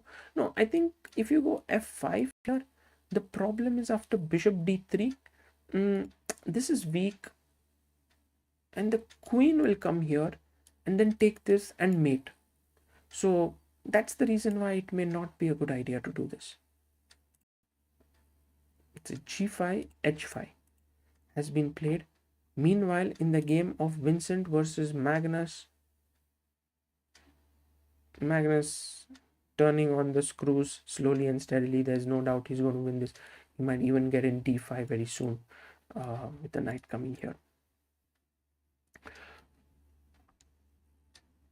Very interesting endgame happening in Esipenko versus Nepo. But I think Nepo is on fire in this tournament. He wins the h pawn. He's winning. Nepo will win this. He has an extra pawn, h pawn down the board, so he's going to win this. Meanwhile, Anish Giri has beaten Hans Niemann. You know, after bishop h7, king h7, queen here. Dhanush says, I have final MBBS exams from tomorrow, but just watching your stream takes that anxiety away. Much love. Well, Dhanush, all the best. Study well, do well, and I'm sure you will crack the exams. Good luck. Bishop b7, rook e5, queen d6. Played check, king h8. That was not a good move. Bishop d5 had to be played, but he played king h8.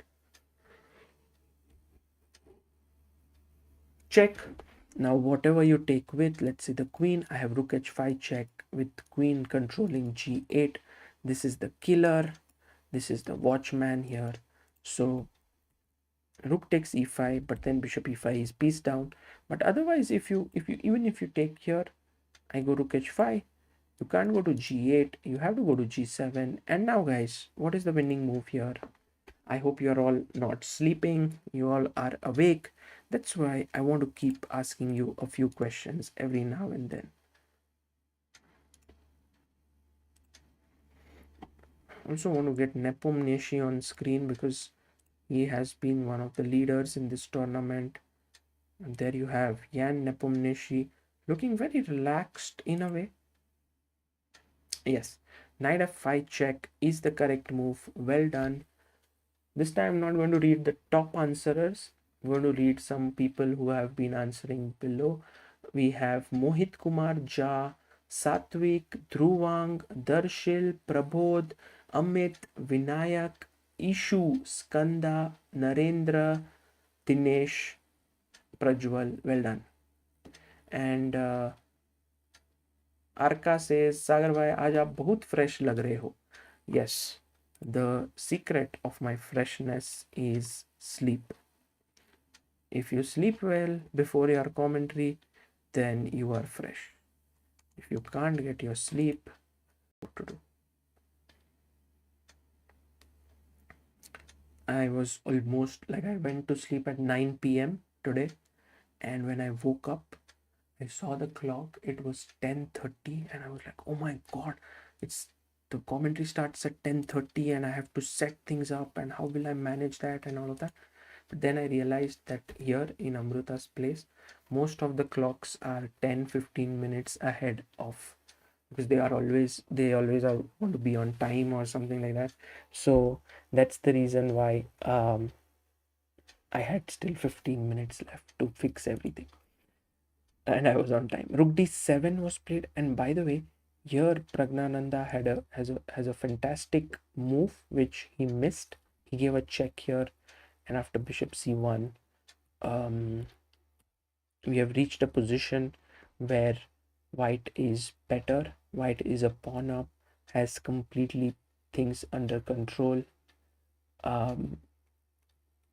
But thing is that after rook d7, black had an amazing move.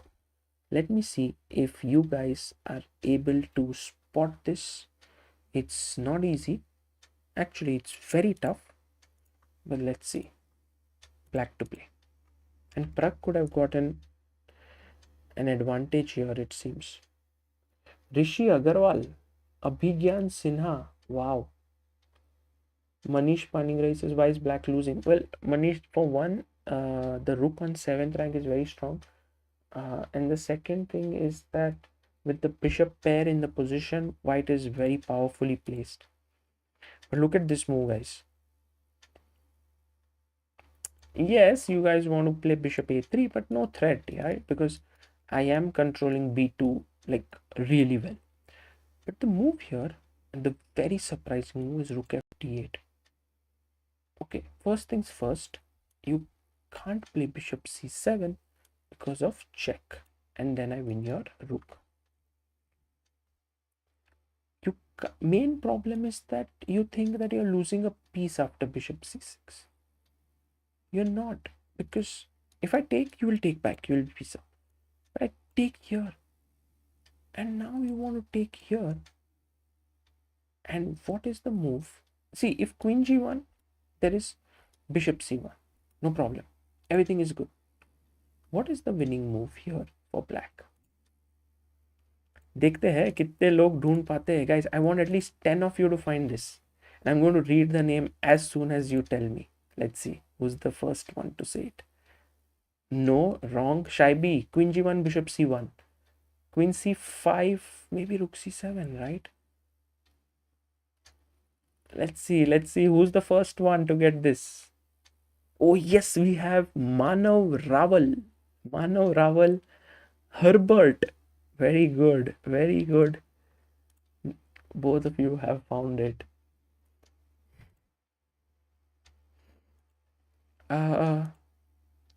E5. Interesting move suggested by Prabodh. He says play e5, then give this check. Yes, but he's not forced to take with the bishop, right? He can even take with the rook. Then you will be a piece down. But the move here, and a very classy move, is king f8, rook trap. This is so difficult to see. Because now if you play, you don't have any squares, you can go to rook c7, but now e5. Prabodh, your idea does come in here, but afterwards, because now if takes, so otherwise you lose the rook, which is trapped. Now if you take, I have check here, and you have to go to g1, and then I take on I take on rook d1. So it was a very tough move, rook f d8, here for Pragnanda, and one of the reasons why rook a d8 does not work is after bishop c6, bc6, rook e7, there is no king f8 space to attack here. Ritik Lakhani says, why king f8? Please explain. Ritik, to win this rook, it's trapped. Why else? There's no other reason. You're just winning this rook. It has no way to go. It has a way to go to c7, but then there is e5.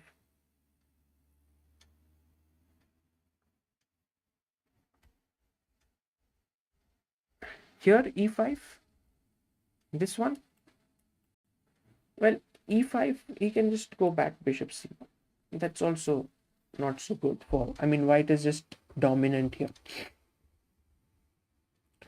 Meanwhile, Magnus Carlsen has somehow managed to outplay his opponent, which he was anyway doing very successfully in this game.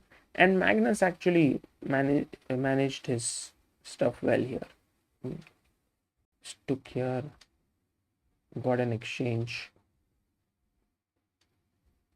and Vincent resigned because, well, nothing moves. Bishop can't move anywhere. He might go g5, g6, g7 with a mate, so he resigned. Anish won. Let's,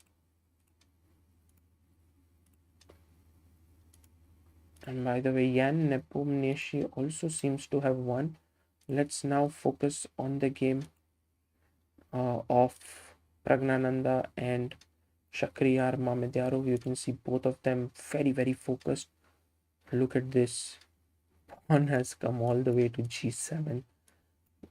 Pragg's king is running away. I mean, things really changed track. I think Pragg has chances, but they were not easy. Look at this sacrifice.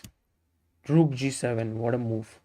Takes, check with the queen, defended by the bishop here.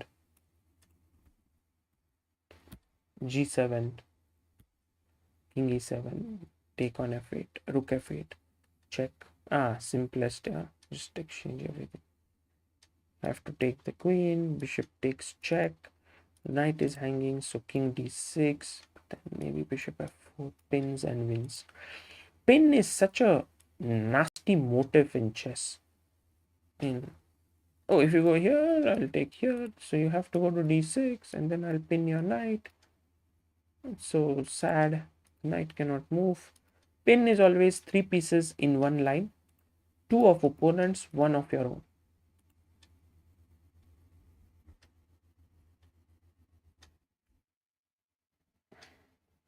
Aryan Kedia says, world champions like Magnus, Vishy Kasparov convert their winning positions most of the time. They know when to give enough time. You mean enough time to think. Why aren't young players doing this? Well, that's because, by the way, Shaq has won. Is there any game going on? Let's see. What are the games going on? Okay, there is Koscienyuk versus Nodirbek. Koscienyuk is losing against Nodirbek. I think one of the main things in chess, let's have Ding Liren on screen, you know. Ding Liren is someone whom we all love. Very quiet, nice personality. Let's have Eric Hansen, who's also playing here. Kosteniuk playing against Nodirbek. Let's have them. So that question, coming back to that question, the main thing is experience. Once you have enough experience in chess, you are able to perform much better. But it takes time. Oh, by the way, just as we went to this game, Alexandra Koscienyuk has resigned. Nodirbek has won. Let's go to another game, which is being played. Look at this game. Ding Liren versus Artemiev. Ding is better. Let's have Artemiev on the screen. Vladislav.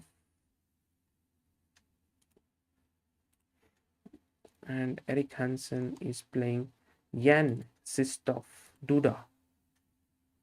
There you have Duda.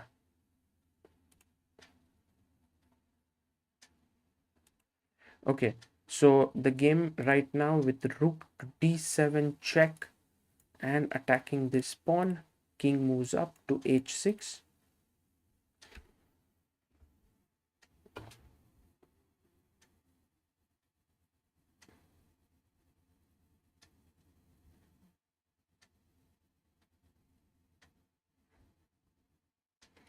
Bishop e4, rook e5, and Ding now has two extra pawns here.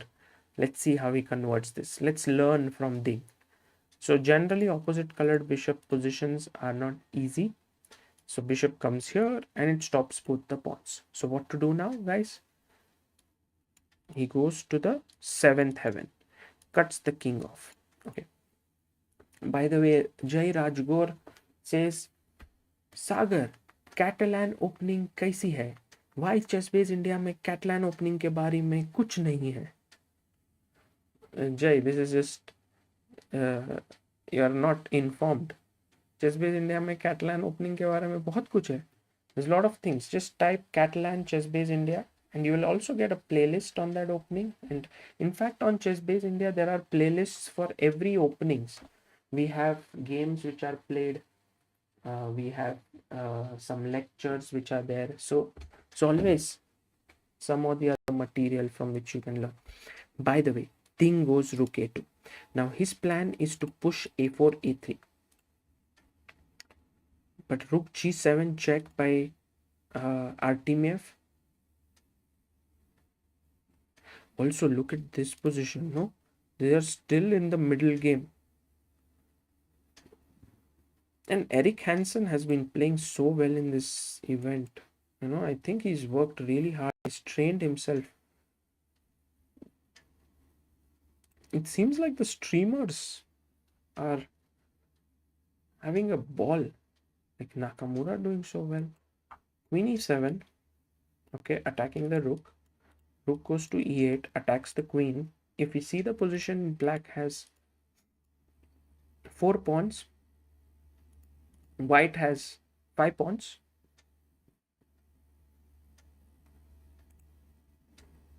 Look at Duda. He's not happy. And actually, Duda is very expressive. Huh? When he's not happy, he just shows it. Can we go knight a3? Trying to win this bishop.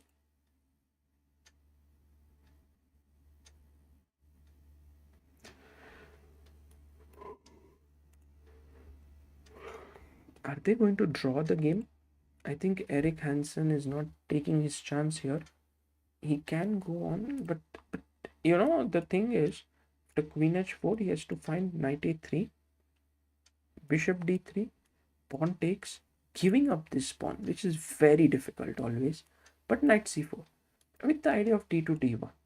If you take, I take here. Oops, I take here with 2 connected passers. That is just winning. So Eric says, no, I no draw here. I play my rook to a8. Wow, what a tactic here by Eric. Knight f4. And there you have it. Duda is shaking his head. Queen e4. Horrible here because now that's just lost. If he takes here, Queen b1 is hanging. Eric Hansen wins, gets up from his chair.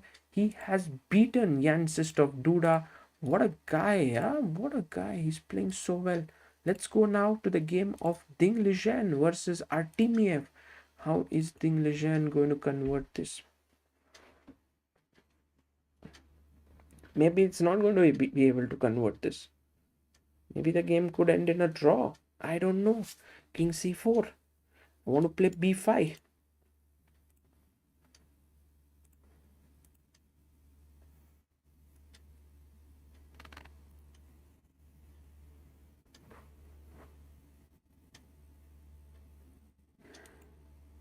h5. He's pushing the pawn down the board. एक ही pawn है. यहाँ पे 2 pawn है. 2 is better than 1, yeah?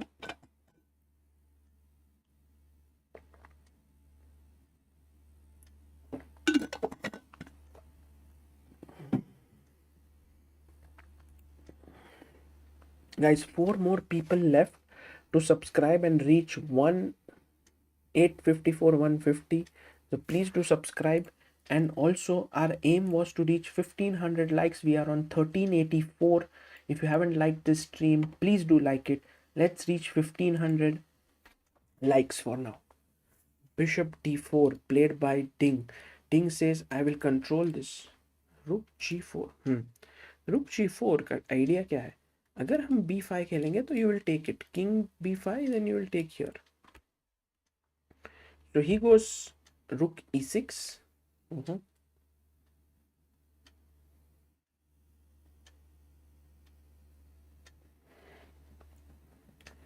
And rook to d6.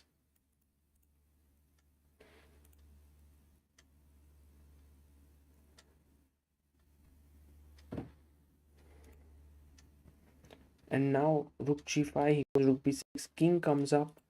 Pawns have started to move forward. Ooh, h6 has happened. h7, h8 is coming up. Look at both Ding and Artemiev. They both are like Zen-like look on their face.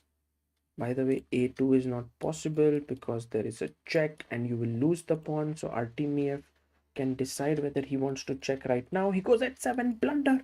Bishop f7 was the correct move. b4 was not the best move. Rook b7, stopping bishop f7 was correct, but he goes b4. Now bishop f7 should be played. Yes, he plays it. King c3.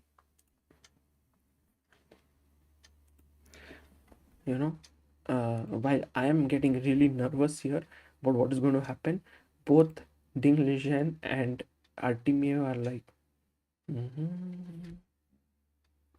absolute calm, total calmness.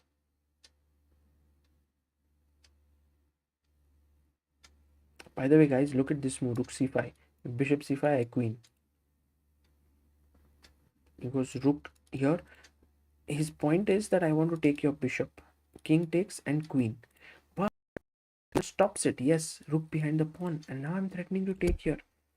If you go bishop g8, I'll take. Bishop takes a2, a1. Arre, maar do, Ding, maar do. Let's see if Ding Liren can find it. Ding. Can you find it? Can you find the move? Rook takes at 7. Ding Liren has 50 seconds to find it. I think he will. He will. It's easy. It's easy.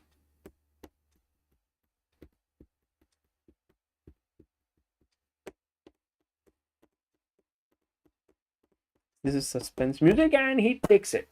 He takes it and Ding Liren is winning the game. If bishop at 7, then a2, a1. And it's time for our Artemiev to resign. From this videos, you cannot understand, guys. Oh, what blunder! Blunder. Rook b3 check.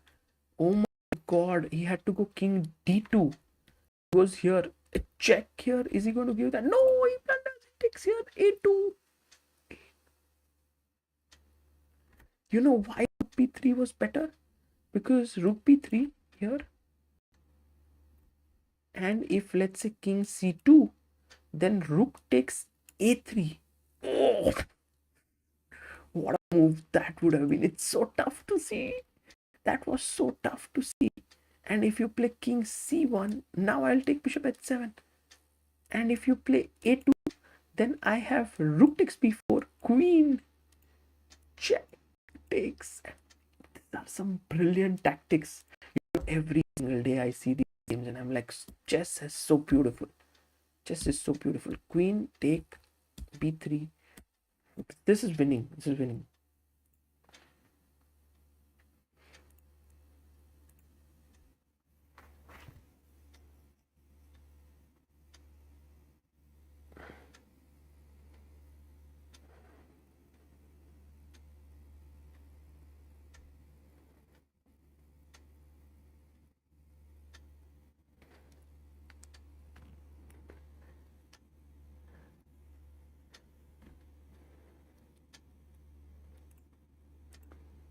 Bishop e4, queen e1. You know, one of the pieces is going to fall in some checks. It's impossible to play with 20 seconds this position. Plus you have the b pawn, so Dinglish is going to win this.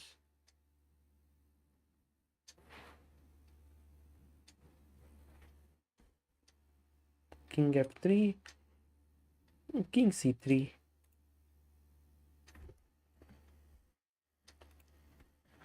Dinglish knows that it's not so simple. He has to kind of work hard for the full point. But he will, slowly and steadily. King c4, rook e3, but then there's queen d1. It goes rook d7. Check. Okay. King e4, yeah. King f4. Queen h2. If you go king f5, queen h3, king g4. Maybe queen e5. Just putting your queen in the center, attacking here.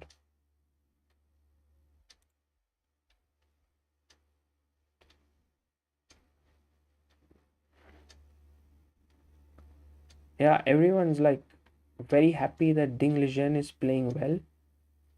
So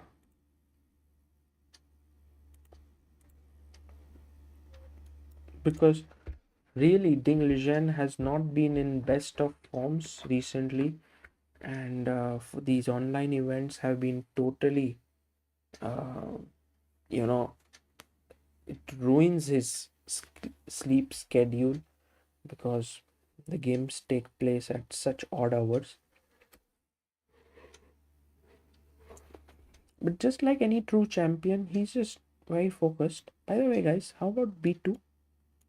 Here, the reason why I like this move, b2, is that if you play rook b7, I go check, next move I pick up the rook, you take here, and I queen. That is the key point. Let's play this pawn to b2.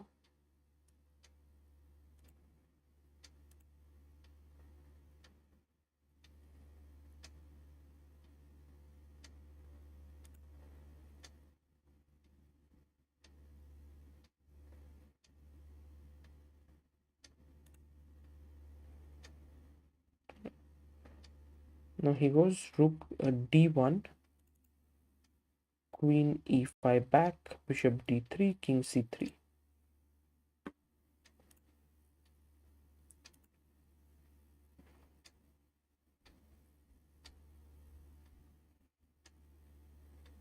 No, this tournament does not affect the live ratings of classical chess. And by the way, guys, the game is over. It seems after king c3, he has resigned. Ding Liren beats his opponent Vladislav Artemiev. Let's have a quick look at the standings. What's happening here? These are the standings on your screen. Nepomniachtchi on 15. He wins his game against Esipenko. Ding Liren beats Artemiev. So Ding Liren and Nepo are fighting for the top honors. Eric Hansen on number 3 position. Who would have imagined that? Magnus Carlsen making his way today. 2 victories. He started off with 4 points, but he won 2 games. He's now going to face Pragnanda in the last round for today. There's also going to be with Anish Giri. Vincent Keymer is on 10 points. He lost right now to Magnus. Artemiev lost right now to Ding Liren. Anish Giri winning his game against Hans Niemann, moving to 8 points. Hans Niemann is also on 8. Esipenko on 8. Aronian moves to 8 points. We have Pragnanda, who lost his game right now to Shakhriyar Mamedyarov on 4 points, while Alexandra Koscienyuk is still looking for her first victory in this tournament. She is on 0 points right now out of 6. Guys, we are going to start off with the next round very, very soon. But until then, let's have 2 more people in the chat subscribe here to reach 150, 840, 854, 150. And also, I wanted to reach 1500 likes. We are on 1496. So please do like the stream. Prakhar Gupta says, Sagar, what are your thoughts on youngsters Nodirbek and Esipenko having won against Magnus in both classical and shorter time controls? I feel that Esipenko is right now stronger than Nodirbek in terms of strength, like in terms of core chess strength. But Nodirbek is younger than Esipenko, and he has like couple of years to bridge that gap. But clearly, these youngsters, when they are able to beat Magnus just in any format, because Magnus is like really good in all formats, not just rapid, not just blitz or classical. He's good at everything. When you beat Magnus, there's something within you which says that you can do things, you can achieve things. And I think that is the reason why I feel these players are special, these youngsters. In fact, if you see, until now, I don't think any Indian youngster has beaten Magnus in a tournament game. Well, in online play, like just for fun, I think Nihal has beaten Magnus. But in any online tournament or over the board tournament, these youngsters haven't yet beaten him. So clearly, Esipenko, Nodirbek, Firusha, all these are very, very special talents. But our kids, youngsters, will do it pretty soon. Now, what is the main game for right now today? The main game is Anish Giri taking on Pragnanda. That is such an exciting game. Anish versus Pragg. I'm really excited, guys. Who do you think will win? Whom are you rooting for? I'm very excited to know. I'm going to make a poll on our channel here so that I know what are your thoughts here.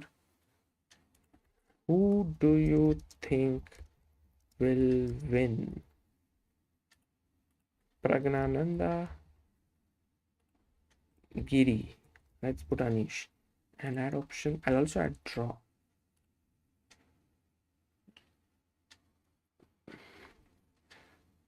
Guys, the reason why I don't call someone at this time to commentate with me is because it's generally late in the night, and I think I can call someone when I reach back to Mumbai, but not now when I'm in Pune. It's already very complicated here, trying to commentate, you know.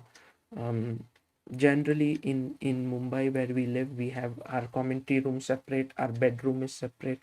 Here there is this one room, so that's why also Amruta is currently outside, and so there are all these little things that have to be taken care of. But we have reached both our aims right now. 854 150 has been done, so thank you so much. And we also have reached 1500 likes, 1557. So how about new aims? Guys, this is the thing about life. You reach one aim, you have to go for the next one. My next aim is 854 200 subscribers and 2000 likes. So please, those who haven't done it, please do it. Please do subscribe. And when will the games begin is the question. I think they should have started. Yes, they have started. Ooh, so many moves have been played. Look at that speed. But somehow I'm not able to get Pragnananda's camera. What happened? Pragg.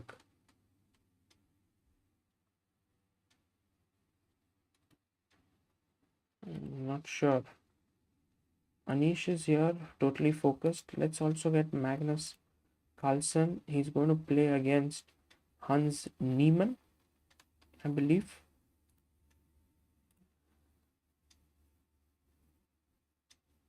And it's a big game for Neimann, because what has happened here is c4 by Neimann, g6, c3, c5. Just very quickly, Magnus is black, castles, and maybe here d5 is possible, because if you don't do d5, black will do, like you can play bishop e2, but then d5 and black has a nice position.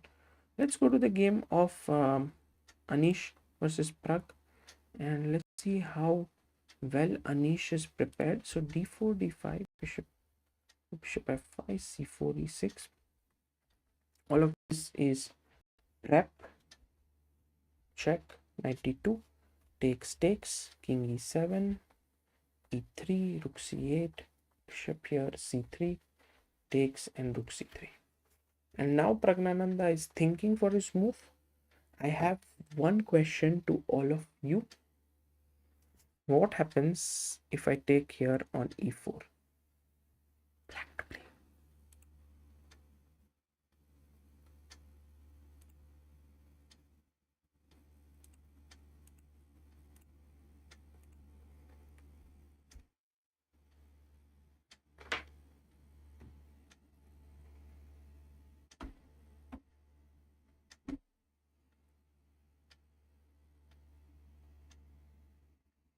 Yes, Chaitanya Kapre, Shaibi Binoj, Nightbot says Discovery Divane. How did Nightbot is too good. He's able to understand that there is a discovery check here. Rook c1 check. Seriously, I don't do anything, yeah? I don't know how it, maybe it's listening to what I'm saying. Check, and I win this rook. So can't take it, but I think bishop e2 is a natural move. And the point is, if you go rook c2, I'll go king d1. Trying to trap the rook. If you go rook b2, I'll go knight c4. The rook is trapped. Sort of. And then knight d2. So that's the reason why I think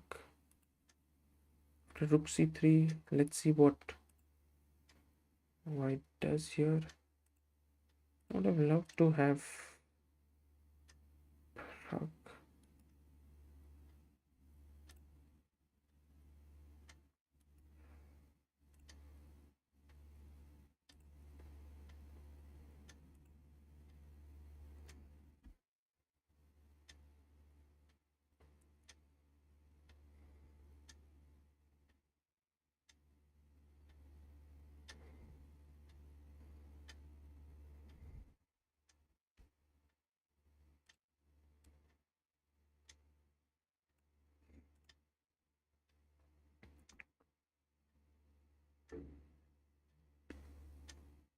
By the way, in the game of Niemann versus Magnus, something truly interesting has happened. Niemann, as we said, did go for the move d5. Magnus did play e6, bishop e2, took, d6, h3, rook e8, castles, knight d7, bishop e3, and guess what Magnus did here, guys? What did Magnus do here? Which was very surprising. And look at Magnus, he's laughing. He's enjoying himself. Niemann is munching, Magnus is enjoying.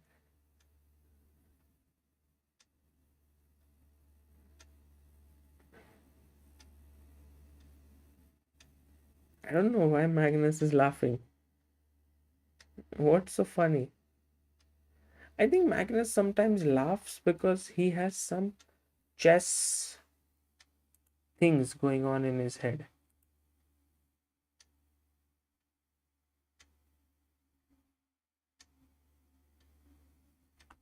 Maybe he's just thinking about some sacrifice that was played before.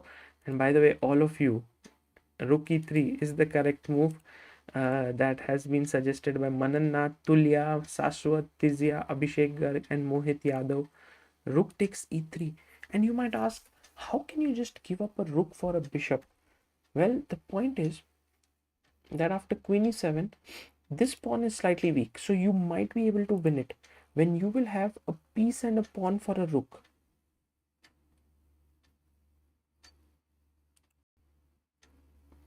But on the other hand, the other thing which has happened is that, what is the other compensation? Can you tell me?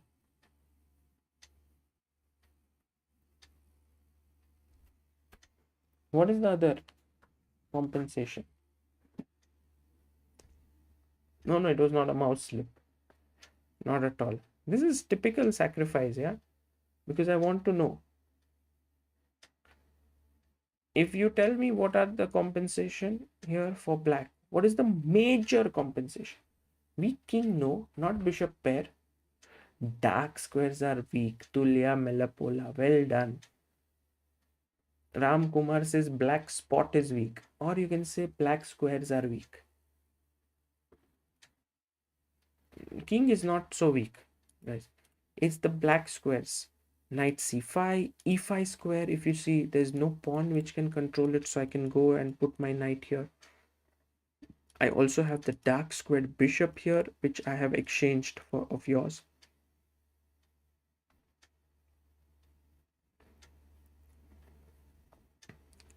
Let's go to the game of Pragnanda versus Anish Giri. So he did play bishop e2 and he did play rook c2, and I was, as we discussed, maybe king d1 was good.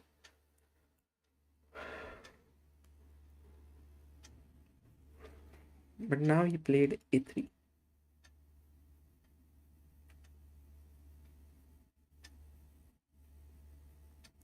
So Anish is now thinking very hard here. He has won his last game against Hans Niemann, so he would want to keep his momentum rolling to beat Pragnananda, but it's not going to be easy. Pragg is well prepped up.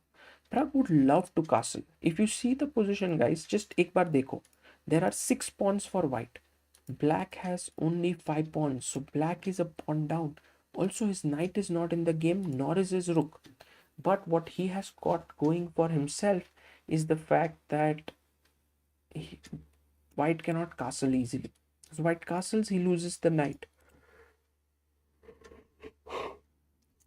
So that's the reason why a move like bishop d6 would be just a complete blunder, because after take knight e4, knight e4, bishop d3, and I win a piece. So that's out of question. You have to maintain this pin. But the question is, do you maintain this pin with bishop a5, or do you maintain this pin with bishop c3? Prabodh says, how do we start getting these insights naturally? Like, how can I guess that dark squares are weak? Prabodh, first of all, it's very important to check maybe the imbalance theory that I have done. It is useful because one of the things when assessing a position is to look at weaknesses. And when you see that a square or a piece or a pawn is not defended by another pawn, it is a weakness. And that is exactly what is weak here. And how do you get to know if this is the right moment to sacrifice? You have to see some games. Like a very famous game is Kasparov versus Ulf Anderson. Very nice, well-known game. Rook takes e3. There are so many actually. And on ChessBase, if you go, I have a very nice feature which I can show you later, or maybe I'll make a video on it. Is if you go into mega database and if you type Control F, which opens the filter box, you can say that rook on e8 goes and takes the bishop on e3. This move, find in 9 million games wherever there is this move, and then it will go and search and you will find some games. You can even add the pawn structure. So these are some of the ways in which you can build up patterns. As many players have rightly pointed out, that chess is a lot about pattern recognition. If you can recognize patterns, it will help you, but for that you have to see the games. Rook e1, bishop h6, putting pressure here.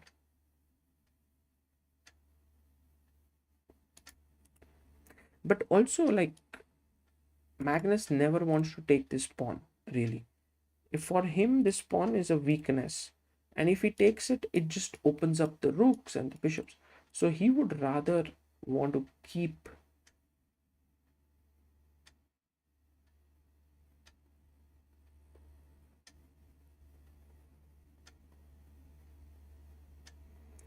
So b4 was played next, and now Magnus goes knight c e4.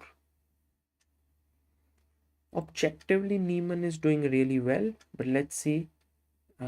Time wise, he's lower. He's on 8 minutes. Magnus has 12 minutes. Also, I think Anish has not played the best move. He's gone bishop a5. But if you think about it carefully here, you will see that white cannot castle because d2 is hanging. Takes. So that's the reason why white has to keep his king in the center. So what should white do here?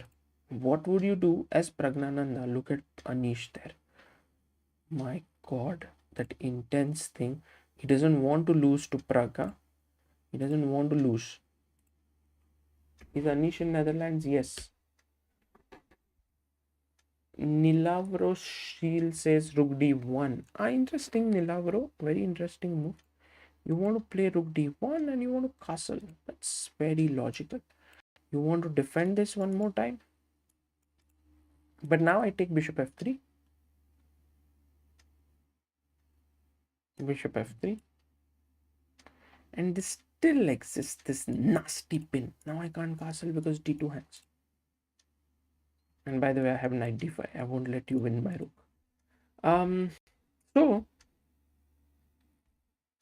the move here is actually, let me see if anyone was able to find it. King D1. Yes, absolutely correct. Manan, Kovid, Tizya, Prajwal, Harsha, Samarth, Kaustubh, Kamble. Well done.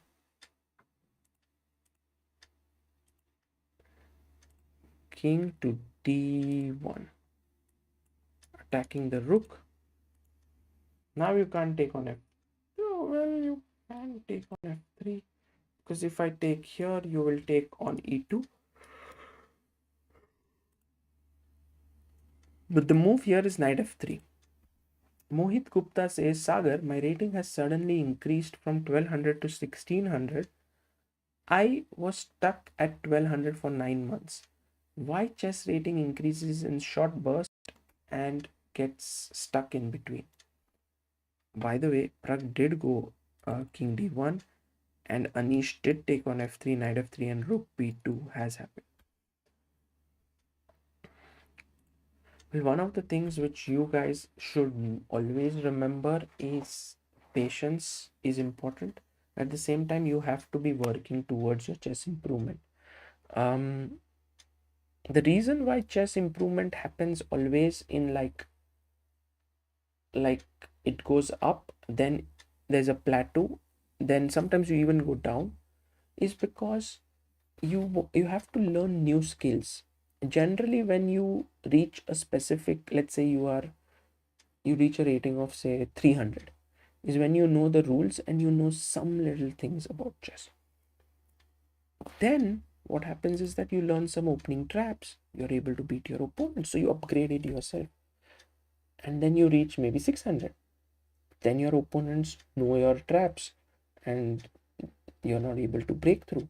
So then you say, okay, opening traps are just not going to work. Let me work a little bit on my tactics. Then you work on your tactics and maybe then you play and then you reach 900 or 800. So every time you gain new skills, it takes time to implement them in your games. And that is where your improvement is slower than usual. But there are people like Firuja, maybe Arjun, Nihal, all these youngsters keep on improving on the go. It doesn't take time for them to learn new things, and that's why they are geniuses, right?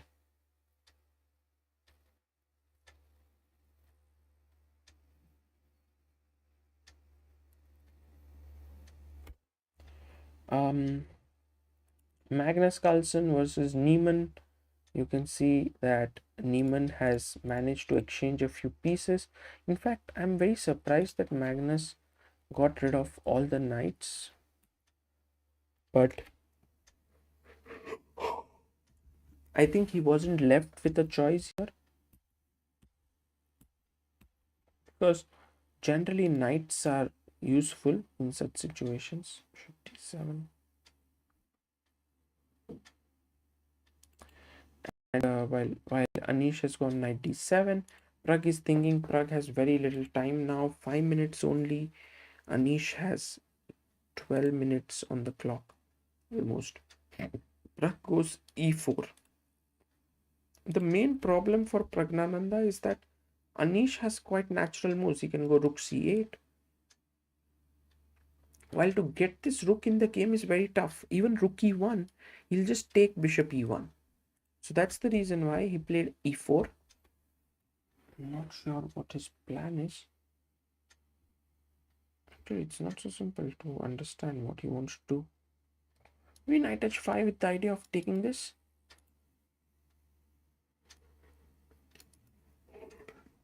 Rook c8, rook c1, good move by Pragg. He doesn't really want another of black's pieces to be active. PRT says Mamedyarov versus Liem is crazy with Shak playing Budapest Gambit. What? Shakhriyar Mamedyarov plays Budapest. Amazing. G5, bishop g7.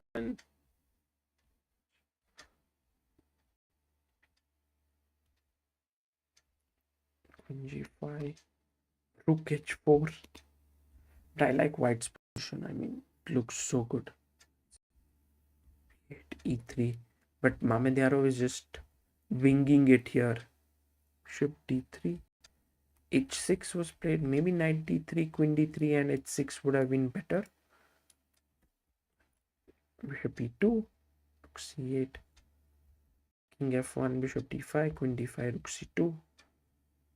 And maybe now take on b7. Black has compensation here, but white is better. Shraddha Pragg cannot castle because he's moved his king already. So he cannot castle like this.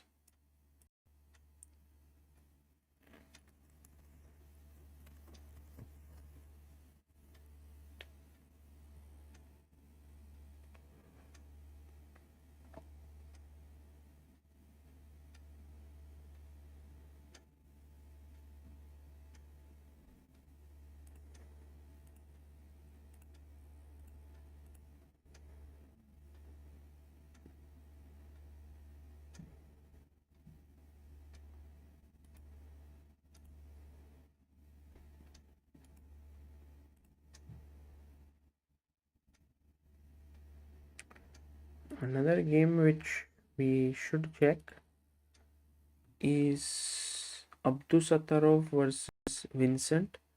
Two youngsters playing each other, but it looks very quiet. Should end in a draw. By the way, Anish has played his rook to c3.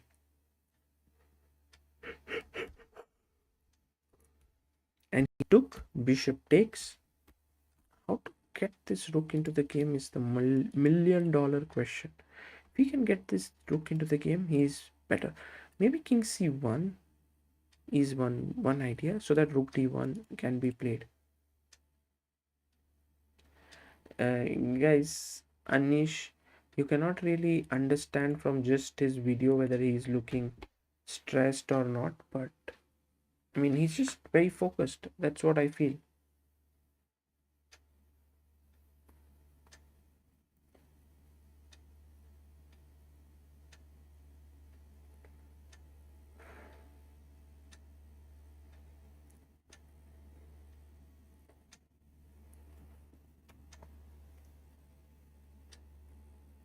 By the way, in the chat, guys, how many of you have read this book before?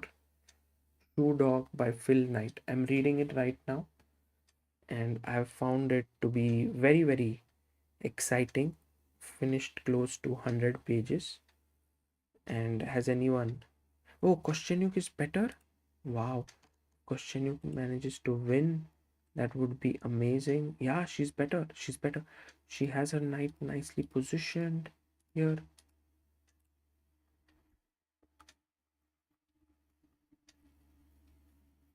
Let's see if she's able to beat Andrey Esipenko. It's not going to be easy. Prabodh says, I have read. Supremely amazing book. Okay, that's good to know. Well, I'm already enjoying myself reading it. Siddharth Ranadev says, great book, very inspirational.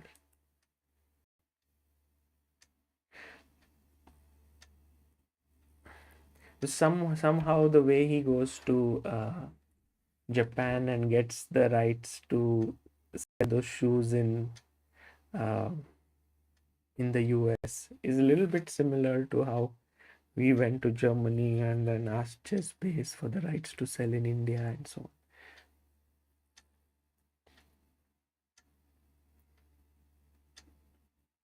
Okay, so here, by the way, it's black has an extra pawn and the bishop pair. So Magnus is maybe should be able to hold this. This is the thing about Magnus, he understands compensation very well. And he's putting pressure on both these pawns. Nice move by Niemann. If you take here,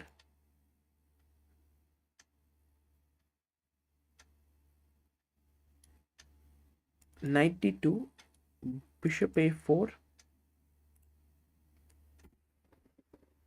Aha. Prabodh says, I suggest the book Beyond Possible by Nirmal Purja.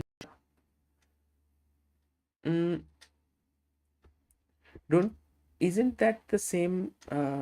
He has this series on Netflix called where he climbs the 14 peaks. Neems Purja, yeah, I think he's the guy. Abhishek Garg, not able to shift from online chess to real chessboard, having difficulties. What should I do? Get the chess set and play a few games on it. It will go away like this. Just play a few games.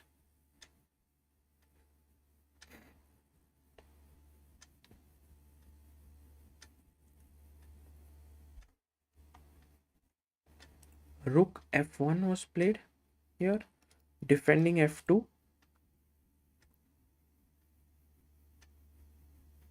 Moonwalking with Einstein, says Rishabh Verma. Nice.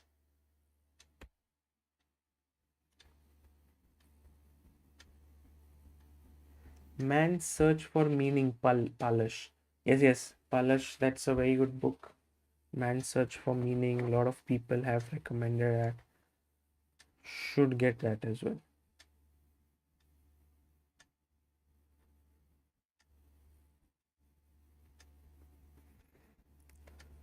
See, the thing is that here in Anish versus Pragg game, 5 pawns for black, 6 for white. So white is actually a pawn up, but his rook is really passive and Anish can go and take this pawn.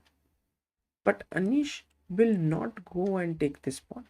The reason is that if he goes here, white is able to reorganize himself. So he will keep the pressure. He will keep this bishop here, rook here, and he will start playing with his remaining forces like knight h5, maybe start with g5, try to gain space.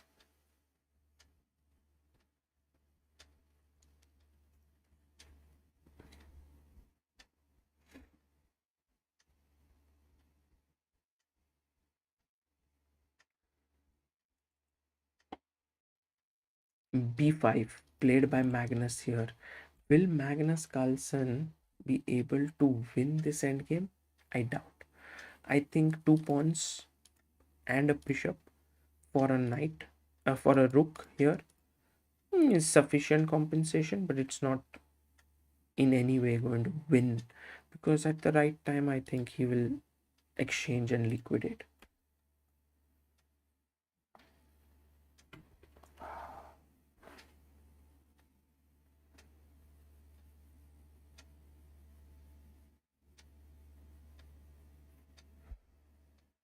So Nepo, by the way, is playing Artemiev, and Nepo once again has a great position.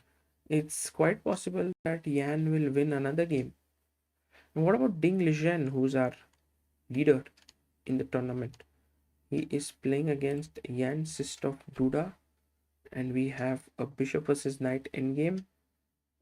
Should be drawn, but if someone has chances, I think it is white, because of the bishop being a superior minor piece to a knight when pawns are on both sides of the board.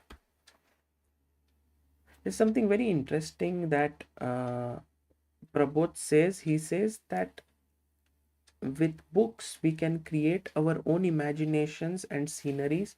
I find reading more enjoyable than watching. That is true. There were many people who would say that they loved Harry Potter books so much that the movies turned out to be a disappointment for them. And at that point, I was too young to understand why, because I loved the movies. I'd also read the books, by the way. But I think it was this fact that they had something else in their imagination. By the way, I like how Pragnanda managed to get his bishop out. I think Anish should have gone knight h5 here, not letting this maneuver happen. Because the moment this maneuver has happened, now he's kind of cemented his extra pawn. He is threatening to play bishop b1. Oh, bishop b2. Bishop takes, rook takes. But what we can do now, guys, is we can play bishop d2. And if bishop a3, maybe knight e1, knight c2, king e2. I mean, now everything is coming together. Let's see if Pragg, or maybe Pragg can even take and play knight d2. Yeah, so my question is, do you like to watch or do you like to read? Saksham says any book is better than movie adaptations. Chess Hacker says, I'm watching you since very long, but I subscribe to you now. I'm feeling very happy. Well, thank you so much. Thank you so much. By the way, knight d2 now. I think Pragg will do that. Just get his knight, get his king out, get his rook there. Yes, Pragg is better now. He's getting to the groove. His position is improving slowly and steadily. We have close to 168 followers. 8,54,168 followers. Our aim is 8,54,200. If anyone hasn't subscribed, please do so. We also wanted to reach 2,000 likes.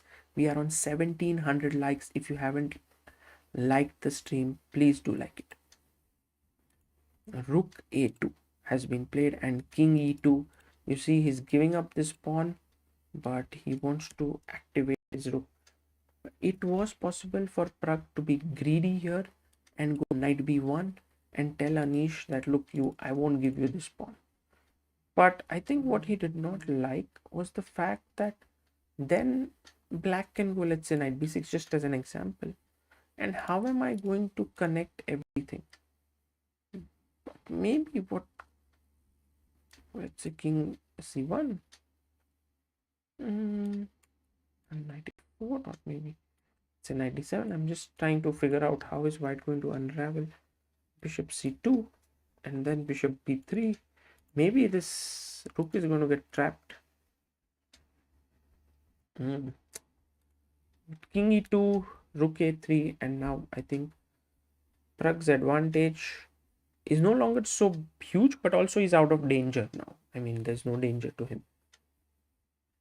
Koscienyuk missed a win. Koscienyuk was better, but now she's missed a win. Where exactly? Rook f8, queen f8, rook e1, queen c5.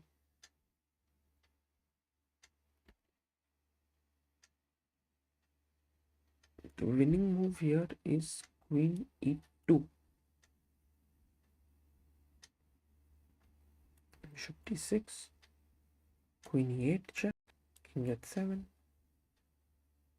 Check here, and mate. I mean, just getting in. Look at this. Magnus Carlsen is now pushing, man. This guy, this world champion, is so crazy. And actually, Niemann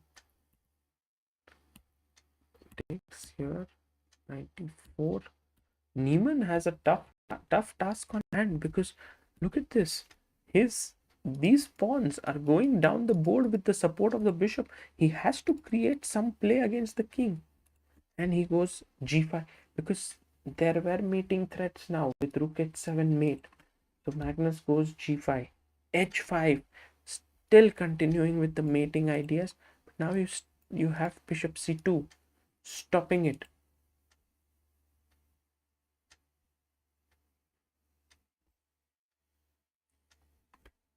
Aditya says, "Hey Sagar, do you remember me? A few days ago, I was very depressed and you guided me. Well, I did find solutions to my problems, not permanent ones, but I did. Things are looking a bit up for me. Thanks." Wonderful, Aditya. That's very good to know. And I'm sure that things will keep improving. So keep at it. By the way, rook a6 was a better move. King g2, not the best. Bishop c3. You will see that how these bishops now with the pawns give black a totally winning advantage.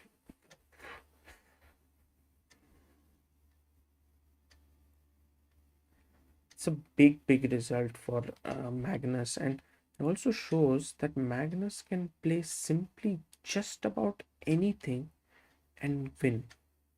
That's how good he is.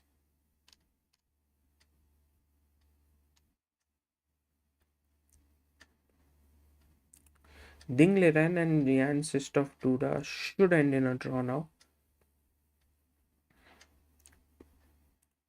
He's gone rook b1 to b7. Pragg.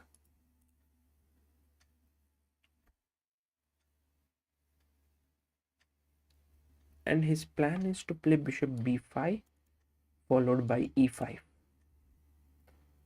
Manas V says, I switch between visual learning from videos and learning from text. They are two different kinds of learning. Fiction is definitely best inside one's imagination. I like the fact that so many of you have thought about it already, which is really cool. And there are so many who would start thinking about it today.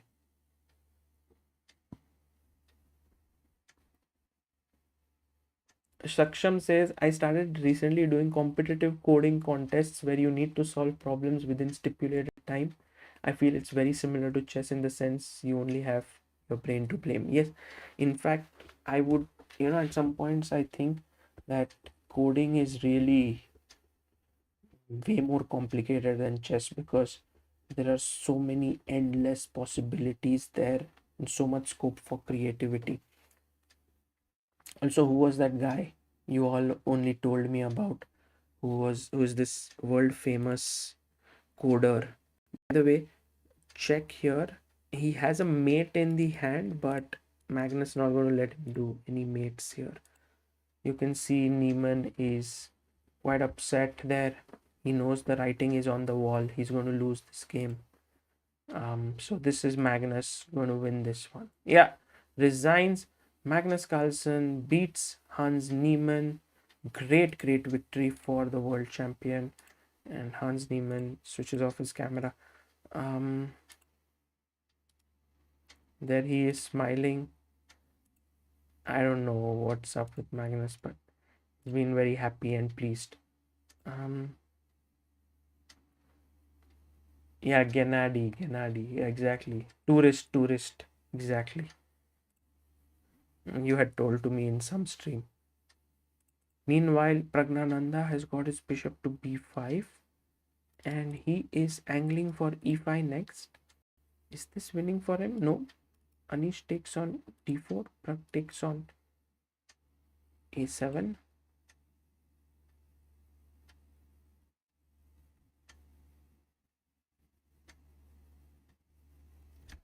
You can't take knight e4 here because d7 would have... No, actually, can you take it?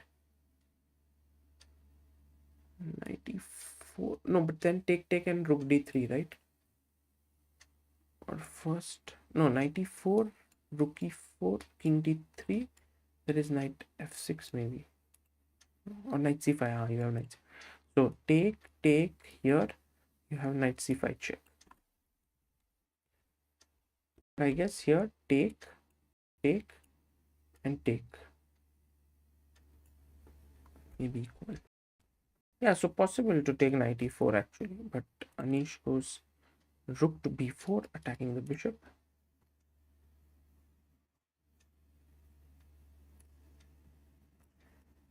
Prabodh says, No. I have been coded for ages now. It's pretty simple. Chess is very complicated, more because I think understanding the idea is very difficult. With code, it is apparent, I think.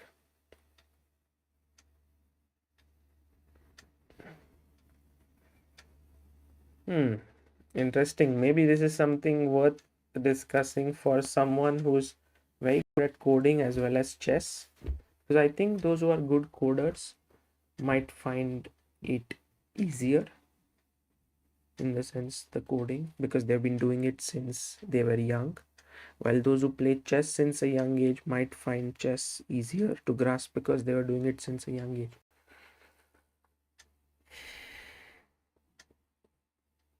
So Anish and this should end in a draw now. Kosteniuk, I think, has botched it up. Should have allowed to give a checkmate here, but the bishop unfortunately covers that square. And after check on b8, there is queen f8.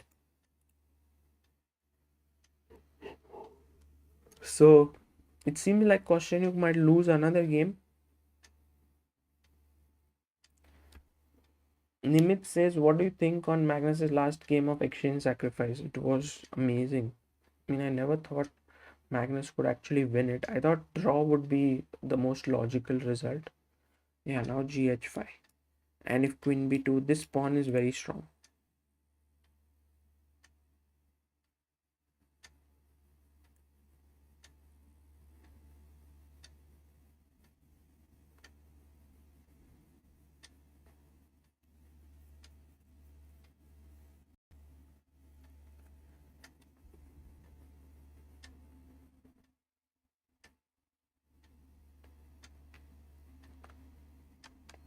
No, I feel like coding is also an art. Yeah, like there is like writing, just like how in writing there is a factual writing and there is creative writing. In factual writing, you just kind of state the facts, while creative writing, you just weave around stuff. I think in coding as well, it's like two ways to code. You are coding creatively sometimes. There's a problem, and you have to find solution to it in the most creative way, in the most efficient way, in the least number of lines of code that you write. And this is all makes it quite this. I mean, I don't code, yeah, but this is what I understand from whatever little knowledge I have. And so I think the creativity there is limitless, sort of. But of course, I mean, the same about chess. The thing about chess is that there are so many different parts of your thinking which come into, like, here, let's just imagine this. Firstly, you have some knowledge about queen endgame, and you are like, oh, I have a passed pawn, so I'm winning. But then you have to look at specific checks and tactics, and at some point there is some check coming in, and you have to look at that. Then you have to also look at some theoretical endgames which you have studied beforehand, because sometimes you can give up your queen for maybe some pawns, and then queen, king and pawn versus queen, if the pawn is further advanced, could lead to a draw. So you constantly have to keep on thinking in very different ways in limited amount of time. And also the fact that chess is a sport after all makes it, I mean, if it was science and you had unlimited amount of time to solve all the positions, maybe chess would have been way different. Yes, Hoturo Oriki says chess is a closed system. That is also true. I mean, and there are rules, there are limited possibilities, so that is true. By the way, Pragnananda's game has ended in a draw right now. I'm also very interested to see the game between Eric Hansen and Levon Aronian, because Eric is a pawn down and Aronian has an extra pawn. They say pawn and knight endgames are like pawn endgames.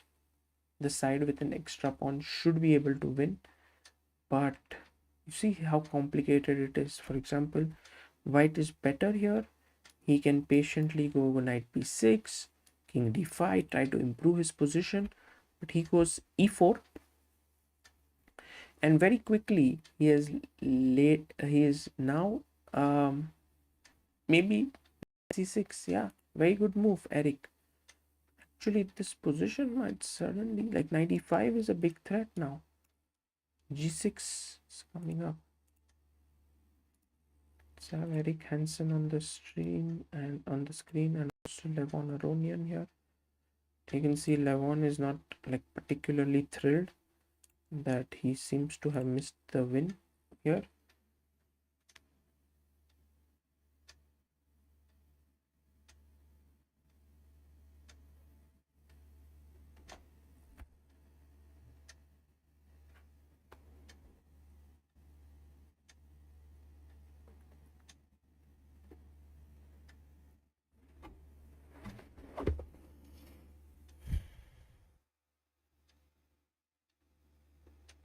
Yeah, king e3, nice move.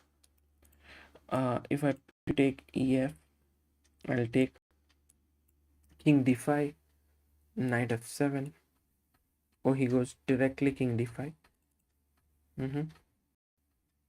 Knight f7 anyway.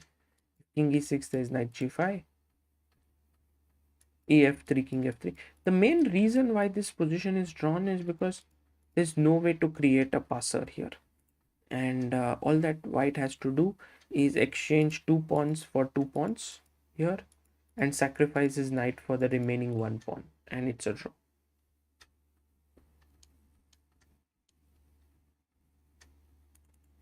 Nodirbek versus Vincent Keymer. Wow. In an equalish rook endgame, it seems like Nodirbek was outplayed and Vincent is winning.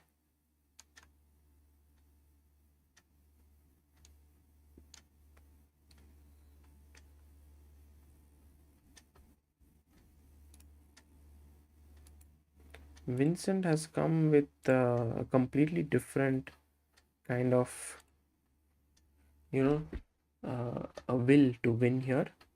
And in the FIDE Grand Prix, he didn't do so well in the first leg where he lost to Aronian Dubov. But all this experience really proves useful. Now he's completely winning against Nodirbek. He's pawn up.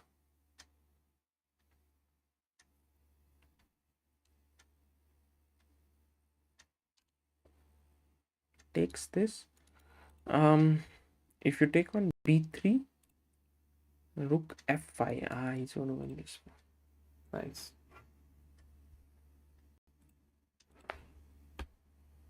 Pragg drew.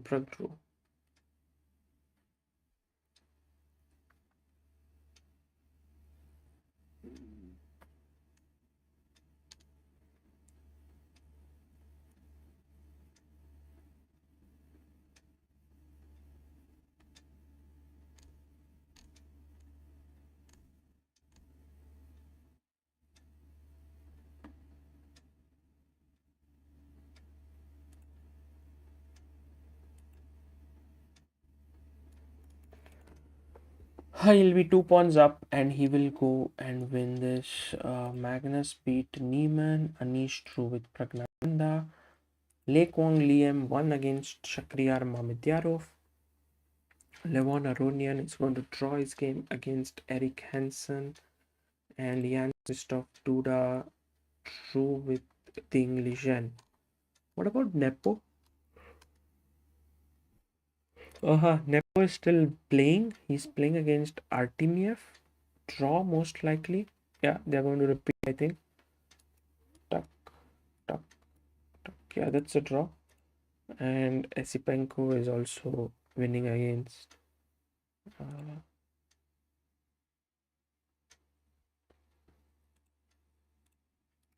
let's get Esipenko. Koscienyuk is losing this. I mean, it must be so tough for Alexandra Kosteniuk right now. She has lost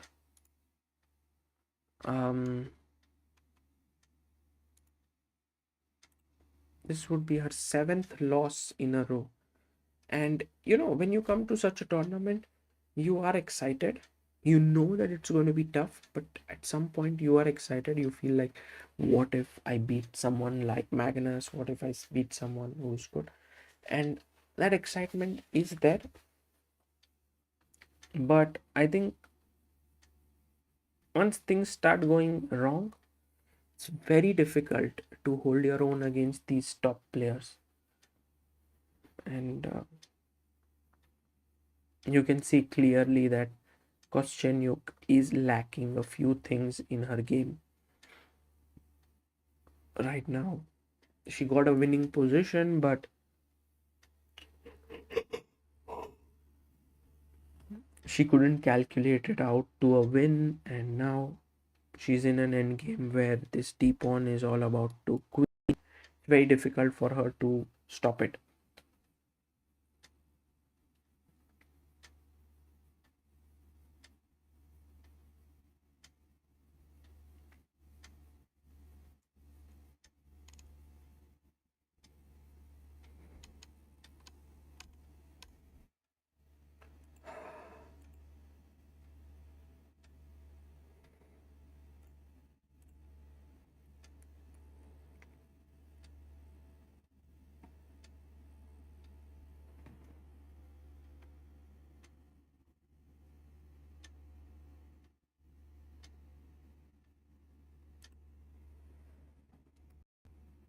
Look at this, he's bringing his king in.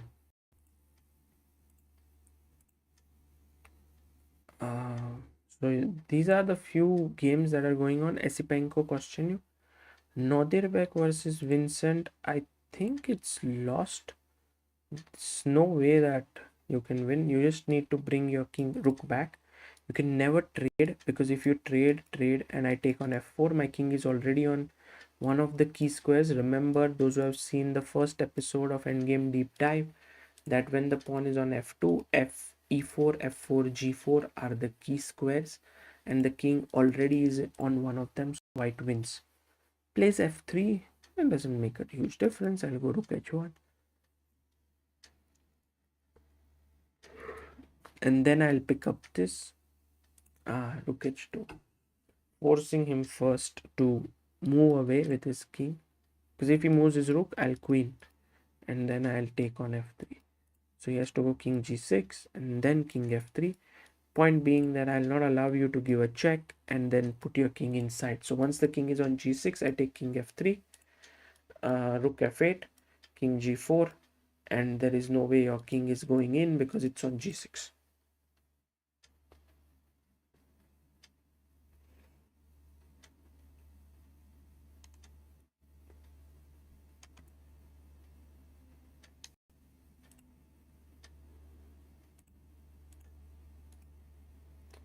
So Eric Hansen and Levon Aronian have drawn their game. So it's a good result for Eric. After that position looked quite dangerous for him.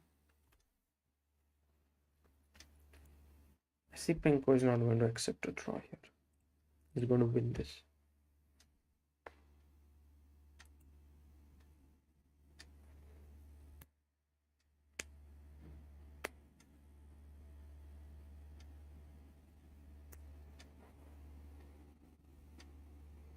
Yes, Chavis Manocha, I'm right now in Pune. Manasvi Mishra, who's been pillar of Indian chess for 8 months. Thank you so much, Manasvi, says, thank you, Sagar Bhai, for your late night coverage. Excited for Pragg versus Carlsen next. I am also very excited, and I hope that Pragg, so I was just saying right now that, oh, by the way, Esipenko has won. Koscienyuk, quite upset there, gets up.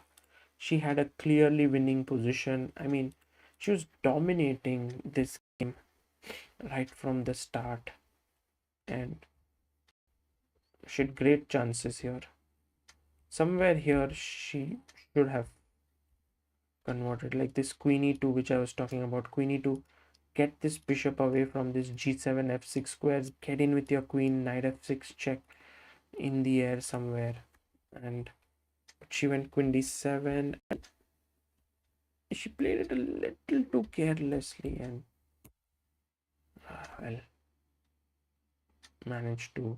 Esipenko won. Also, Vincent has won his game against Nodirbek. That's also a big result. Let's have a look at the standings. Before that, just to tell you guys, we wanted to reach 854 200 subscribers. We are on 854 175. So if you haven't subscribed yet, please do subscribe. 25 more is the aim for today. And also we have 1825 likes. We want to reach 2000, so 175 likes there. Please do like the stream if you are enjoying it. Let's go and check out what the standings are right now. Nepo has overtaken Ding because Ding drew his game. No, actually Nepo was in the lead, right? I mean, when the day began, it was Ding in the lead, but then Nepo won his game, and so Nepo has taken the lead right now, 16 points. Nepo also drew his game, by the way, in this round. Ding also drew. Carlsen has won another game, and he was on today when the day began, he was on 4 points. And Magnus has won 3 back-to-back games, and he's now on 13. That is simply crazy. Vincent Keymer is on 13. Eric Hansen. Vincent is playing really well. He beat Nodirbek. Eric on 12, again a surprise there. Liem Quang, class act on 11. Esipenko on 11. Artemiev on 9. Aronian and Anish also on 9. Pragg on 5, but Pragnanda now has one of the biggest tasks of this tournament, and for which I'm sure he would be looking to really press against Magnus and get that point. He will have black pieces. Let's see how it goes for him.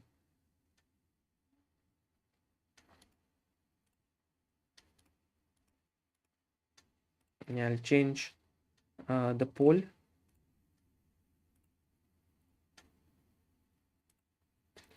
People said that Anish and Magnus, there were good chances.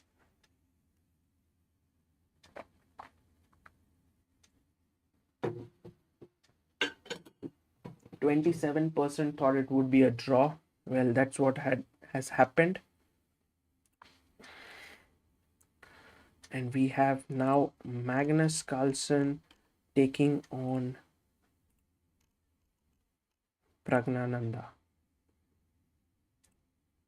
Wait for the games to begin. Meanwhile, I'll put up a poll here. You guys can like the stream. 1864, very close to 2000 likes. Who do you think will win? Carlsen, Pragg, draw. I think it is going to be decisive.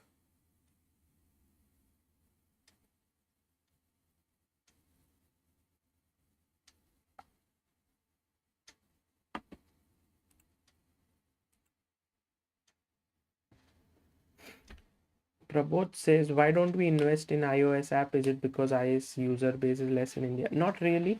Actually, we started off with an Android app, and then eventually we wanted to make an iOS app as well. However, the thing is, we are thinking about whether we should make a separate app or we should use the technology like Flutter, or there are all these things where you can make it combined for iOS and Android. So that's the reason why we're a bit stuck there and thinking about it. Hopefully we can launch the academy soon and then work on our app as well. So there are a lot of tech things which we want to put out soon on ChessBase India, and hopefully we'll be able to do it in the coming days. And there you have Pragg and Magnus. Let me see what is the situation with Amruta, if she would like to join me in commentary for this game.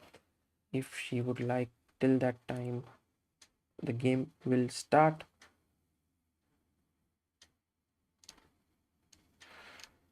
Magnus with white is going to play g3. Let me make my move. I mean, just an arrow.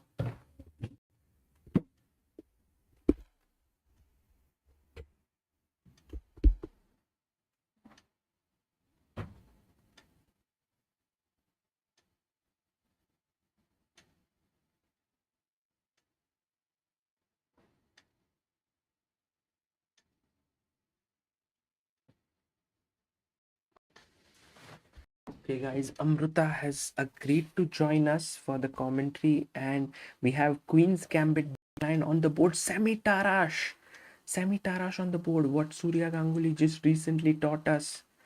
C5 has been played by Pragg here.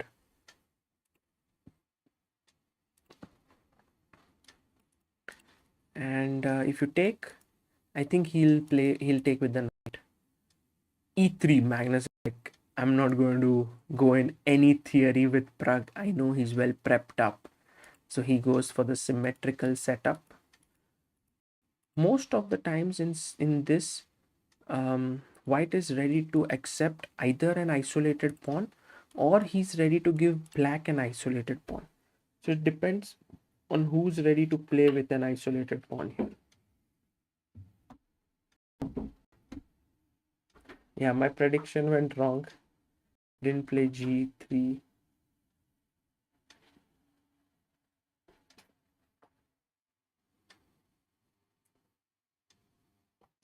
So e3, knight c6, cd, ed. Pragg is the one who's going to play with an isolated pawn now, because white will most likely take on c5, or black will take cd, knight d4, bishop b5, cd.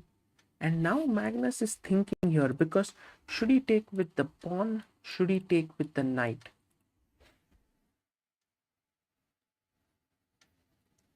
Yes, Mohit Yadav, sure, I'll do another deep dive soon. And by the way, he's taken with the pawn, castles. This is something which I have, difficulty understanding, because you take here and you're going to play against isolated pawn, but you take with the pawn and you go into a symmetrical structure. And we have Amruta who's joining in. Amruta, where will you sit? Yeah, it's a good place to join in.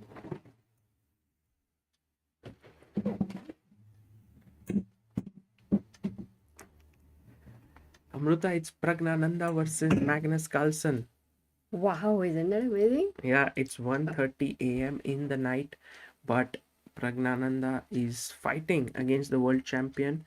I bet right now there's no chance of him being sleepy. I don't think so as well. And by the way, they played the semi-Tarash here. C5, E3. Like if he would have taken CD, I think Pragg would have taken knight D5. Okay. Maybe I can flip the board from Pragg's view. E3, knight C6, CD, ED, bishop B5, CD, ED. He took, not with the knight. Knight d4 would be maybe slightly better for white or something. Yes, like but a normal line. I think Carlsen wants to go for the symmetrical structure. Bishop D6, castles, H3, stopping bishop G4. He plays H6, stopping bishop G5, rook E1. And well, Magnus thinks that he can outplay Pragnanda from this symmetrical position. He has 15 minutes 40 seconds actually. But do you think Magnus would be under some kind of pressure because playing against Pragnanda? What do you think? No, I don't think Magnus would be under pressure. I think Pragg would be under some pressure, because he has not been able to beat Magnus. Pragg would be all excited and charged up, right? I mean, to play Magnus and get this opportunity again. I mean, it's always two-way thing. First of all, you're very excited that you're playing the world champion. Do you also feel a little stressed because you lost recently to him in the Tata Steel? So I don't know. Pragg lost with Magnus? To Magnus, yes. Recently? That Tata Steel. I thought Kolkata Magnus did not. Tata Steel Masters. Okay, yes. Okay, so he's played Rook E1 and Pragg is thinking, what would he play right now? I mean, I think one developing move would be bishop f5. Yeah, maybe a6. He plays it. He plays bishop f5. Okay. And also, Amruta, Magnus has won all 3 of his games today. So he's in very good form. While Pragg did beat Aronian. Wow. Yes, he beat Aronian. He drew with Anish Giri, but he lost to Mamedyarov. Okay. But when Magnus is in his best form today, at this point, if Pragg is able to, Yeah, hold beat him or beat him, it's going to be amazing. So 95 right now. There's definitely a direct threat here. So what do? Do you take on e5? You can't take with the knight anyway. Yeah, he plays rook c8, which is Normal, nice. very normal. And Magnus plays bishop f4.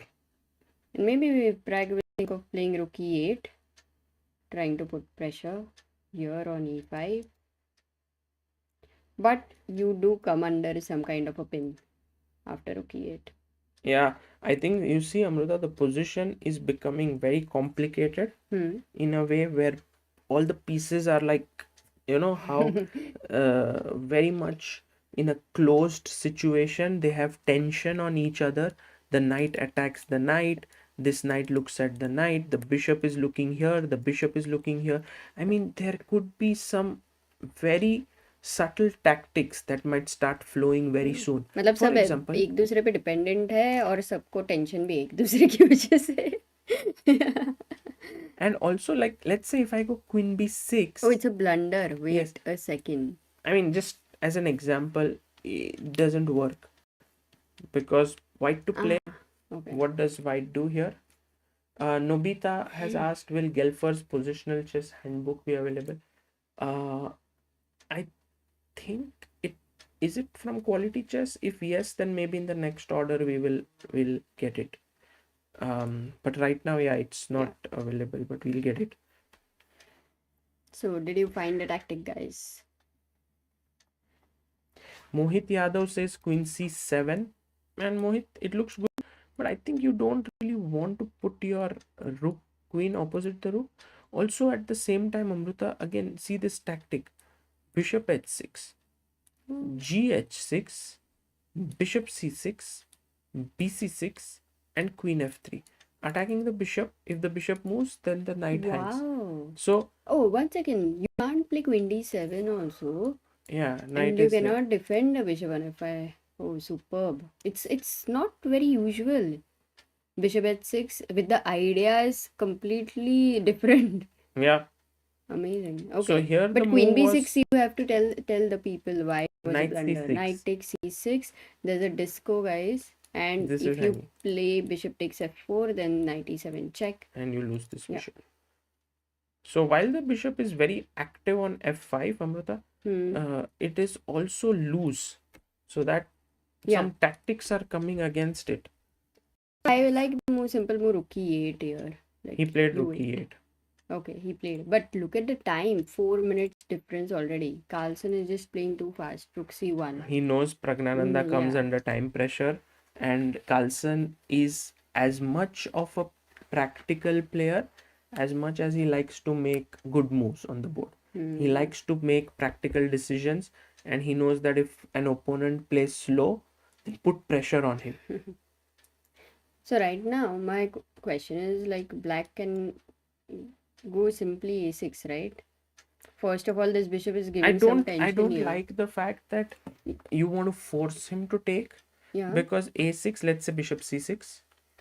Okay, should I mean? Yeah, bishop c6, bc6. b6. And now a6 could become slightly weak. Yeah, but I have double bishop advantage and I will go e5. Everything here is defended. At some point I'll go knight e4. So the question is, why do you want to play because a6? otherwise I'm forcing him. Like either you stay here or you go back. But वो बीच में का नहीं tension दे दो. That kind of a thing. क्या हुआ? You got any analogy? No, I mean, it's also a question that whether you have anything more useful than a6. Exactly. Look, whenever you're removing the queen, now we know this is an idea. Bishop h6, g6, because your knight won't be defended anymore. And this queen f3, this queen f3 idea with the double attack is not possible to defend. So I don't see a very good square for the queen to be developed right now, which is the reason my rooks are already developed and well placed, and that is why I'm considering a6. Yeah, look at Magnus, brother. He was laughing right now. I think he has been in this mood today. He's been smiling around. Also, oh, by the way, Pragg played queen b6. Now this time it's okay, because if knight c6, then there is bishop f4, and now there is no knight e7. I take, and then c1 is hanging. So So one second. So for queen b6, the same idea of bishop h6. What is happening for that? no, queen c7 we saw bishop h6. Correct, but Now right if you now, if take I here, go I bishop take. h6, what's wrong? If you play queen f3, I have knight d4. Ah. You can start with bishop c6. Hey, but why was it not No, happening no. at that First point? take. That was the reason he had taken. And now if queen f3, then I have queen d4. And Queen f5 ko e5 knight is hanging. because the queen is on c7, it No. couldn't take this pawn. So now if queen f5, then I take bishop e5, and this is winning for. Okay. Got it. Quite tactical, yeah? I mean, Yes. we have come from a symmetrical position to these kind of tactics. Very For sure. interesting. So b takes c6, although by the way, this position is round about even right now. There will be some sacrifices in the air. But Amrita, look at what. Queen b6 is something I find a very risky move, to be honest, for the king side. But talking about risky stuff that has happened in this tournament, look at what Jan Nepomniachtchi did with Alexandra Koscienyuk. He King's goes for the King's Gambit. And I Oh. want to have both of them on the screen because Koscienyuk, what's her score, by the way, Amrita? Can you guess? No, Out of 7 games. I don't know. I don't want to guess. Tell me. She's on 0 right now. She Oh my hasn't won a God. game. And now Nepo is playing the King's Gambit. And Kosteniuk goes for the Falkbeer counter gambit. ED. E4 is one of the main moves here. But she takes on f4. Knight f3, knight f6, bishop b5 check, c6, take, knight c3, bishop d6, queen e2, bishop e6, knight d4 and castle. So Nepo, while he has been moving around, black has quickly developed and castled as well. Nepo took on e6, queen a5, and Amrita, What is... this seems like preparation from Kosteniuk. Okay. Because queen a5 is such a nice move. Because if you had taken fe6, then I don't even need to take this pawn immediately. I'll spoil your structure even further. And then I don't take this. I'll play b3, bishop b2 and long castle. Oh. Oh, so you think that is preparation from Koscienyuk? This, In King's Gambit, she would be expecting somebody to play King's Gambit, yeah? Yes, I mean, these players generally have their lines prepared, even in sidelines. So Queen a5, Knight g7, did he go for that? This is Nepo's prep. Knight g7. He has 16 minutes on the clock. Oh Amrita. man, And I can't believe it. I mean, this is so difficult for black to anyway, just fight for. Yeah, to navigate this entire Yeah. thing. Because just imagine, like, what is Kosteniuk's idea? Kosteniuk is saying that if you take my rook, then you will lose your queen here with rook e8. Yeah. So that's why Nepo says, if you want to go rook e8, I'm going knight g7 controlling this. If you go rook e8 anyway, Yeah. then I will take, you will take, Queen takes I will take, you will take, castle. and maybe I'll first take bishop c6, b takes c6, And now and now castle. castles. And this position is also not so clear who's better, but it's playable. Super, you can say unclear. But after knight g7, the million-dollar but, question is what happens here. Correct. I take on c6. Now two options. Rook One is you can e8. play rook e8 or you can take. If you play rook e8, I take now bishop e8. It's almost similar, na? Rook e8, Queen e8, Knight e8, and castle. Yes, and it leads to sort of similar positions. Yeah, you have 2 rooks for a queen. So here, most likely b takes c6, prepare rook e8. And then you just castle. Castle, and white is totally better. Because Yeah, look at the blacking. What's the material? pawn up Doesn't matter. for white. Oh, already pawn up plus so many isolated pawns. So you actually, black will have to go into the queen versus 2 rook endgame. Otherwise, it's just lost. Yeah. Okay, so this is a game also where we need to be alert. Knight g7 and okay, Alexandra is thinking. Meanwhile, Amrita, Yeah, what Anish Giri has got a great position against Liem Quang. It was a Rui Lopez. Normal stuff, actually. I think the Zaitsev variation, they call it. D5, E5, H5, Knight F1.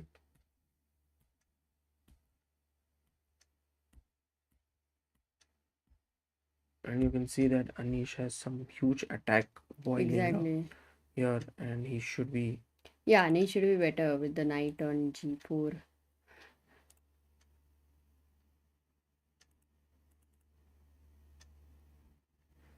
Just a second, guys. Mm-hmm.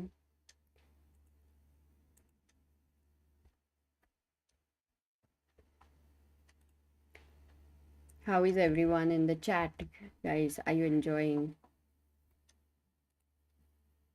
Yeah, I think everyone's having a good time because it's like after a long time we have these late night Streams, yeah? streams. Just a minute. Guys, sorry, I'll just bring up the board. Nobita says, Sir, I am an attacking player, love to play actively, sacrifice, but most often my attack fails. Please suggest some books or DVDs to improve my attacking skill.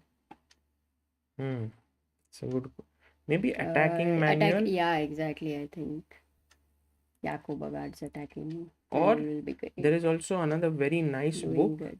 It's called Art of Attack by Vladimir Vukovic. And it has many examples of attack, how to attack, and so on. So you can think about that as well. Another one, I think, yeah, these are a few ones. And one more thing which I love to do is pick up games of any attacking player from mega database and start, doing it, like analyzing those. Tal. Meanwhile, Amruta, look at this. Pragnanda has got a better position against Magnus Carlsen. Really? After bishop c6, bc6, knight a4. Oh, and knight a4. Pragg was like, okay, Magnus, you want to look at this weakness here, and you also want to sort of look with your rook here. So what I'll do is I'll play queen a6. So c6 is defended. Yeah. a4, a2, yeah, under pressure. And so Magnus went rook e3. He wants to shift his rook to c3 to put even more pressure. But Pragg goes and plays in the center. Knight e4. Oh, so rook c3 stopped already. f3, knight g5. And Magnus goes here, and look at this nice little move that Pragg now has, which is knight to e6. And Pragg has, done this in the last game. Magnus had his knight on f3 and he went knight h2, knight f1, knight e3. So the knight from f3 went to e3 in 3 moves. Same thing with Pragg. Pragg had his knight on f6. He went knight e4, g5, and now knight e6, where his knight will be beautifully positioned. Wow, this is great. But tell me something. Knight e6 is giving some advantage to black. For what reason exactly? Firstly, you can take this pawn, which is very difficult. Take c6. I think this is the main problem, that you cannot calculate this. I don't think Pragg can calculate out this. Because queen b5. Now the main point is rook d6. If you take here, knight I take on is f4, forced. and now there are threats like knight e2 in the air. There is also, so yeah, I mean, already if you see the h3 g2 f3 structure, it seems a little loose at some point. I don't know, but right now what, the rook on d6, I think, can we call it a little misplaced? Can it get trapped or something? But this didn't happen because it was quite complicated. So he Pragg went queen b7, and that is also a very nice move, Amrita. Very solid, because if you now take on c6, oh, it's a blunder. Wait, let me find it. Why? Okay, rook c6. Yeah, I think. So it's very easy, no? If you take with the knight, f4 is hanging. f4 is hanging. And if you take with the rook, Then you just take bishop, take c5 and remove the defender. That's it. So he can't take c6 right now. So that is defended after queen The b7. reason why he played queen b7 is because rook c6, rook c6, rook c6 Is does not attack the queen. True. So good move It's a by good move. Pragnanda. Also now for white to just go knight c5, something like that is not easy because b2 is hanging. So he went bishop h2. Magnus went back. Bishop was always a trouble. And now knight e6 is the move that I think Pragg has to play. And this time I think it is possible, Amruta, to play. But again, the problem is if you play knight e6, you are worried about knight takes c6. Because you see, Bishop h2 check. this time the bishop is not hanging on f4. So you Correct. take, I take. Now, Yeah, now it's a good question. again a position which is so difficult.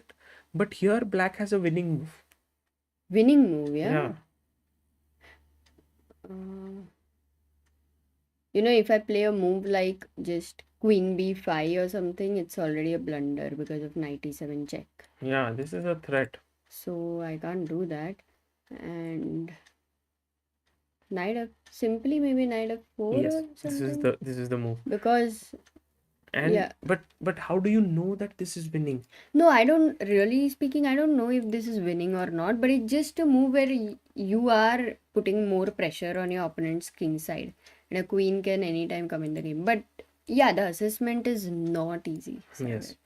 You It is not at all yeah. easy, and that is the reason why I doubt whether Pragnanda will play this. But Yeah. you know, Amruta, if you look a little Few people have deeper, suggested queen c7 check instead of knight f4. yes, But then queen will it not c7, come under I'll the pin? just go King h1. even knight e5 back looks good. There's a Attacking the disco. queen. So one of the things which you have to understand is that not only is this fork coming in here, let's say I'm there, it also is that Rook e2. somewhere I can take on h3, gh3 and queen d7 with a very strong attack with this knight here, and rook e2 as well. Yeah. Oh. No, the pieces are just By too the way, good. Amruta, It's Pragnanda has played it. He went knight e6, knight c6, knight f4. No, I don't Oh no, believe. he played He direct didn't knight take f4. on h2. Oh, he didn't take on Oh, but h2. that knight is stronger than the bishop. So right now with knight f4, he gives a chance. Doesn't he give a chance? Yeah, To no, take the or thing not is, really? the biggest thing he does is that Magnus can go back knight e5. Okay, there is no more knight e2 or anything. And yeah, he already played it. Yeah. I mean, but Amruta, he actually spotted this knight e6 move. Knight c6, and he had to take. If he would have done So this, he would close. have won. It's So close. he would be so livid with himself, Pragg here. Yeah, I mean, we can say that he can win that position because at that level to get such active pieces Yes. is very difficult to. But the fact that Pragg actually saw this pawn Yeah, sacrifice No, line, not just that. Here also he will consider this forcing idea, right? Bishop h2. What would be the reason? Let's just say he would have rejected it because it's think simple. he Yeah, might have just missed knight e5.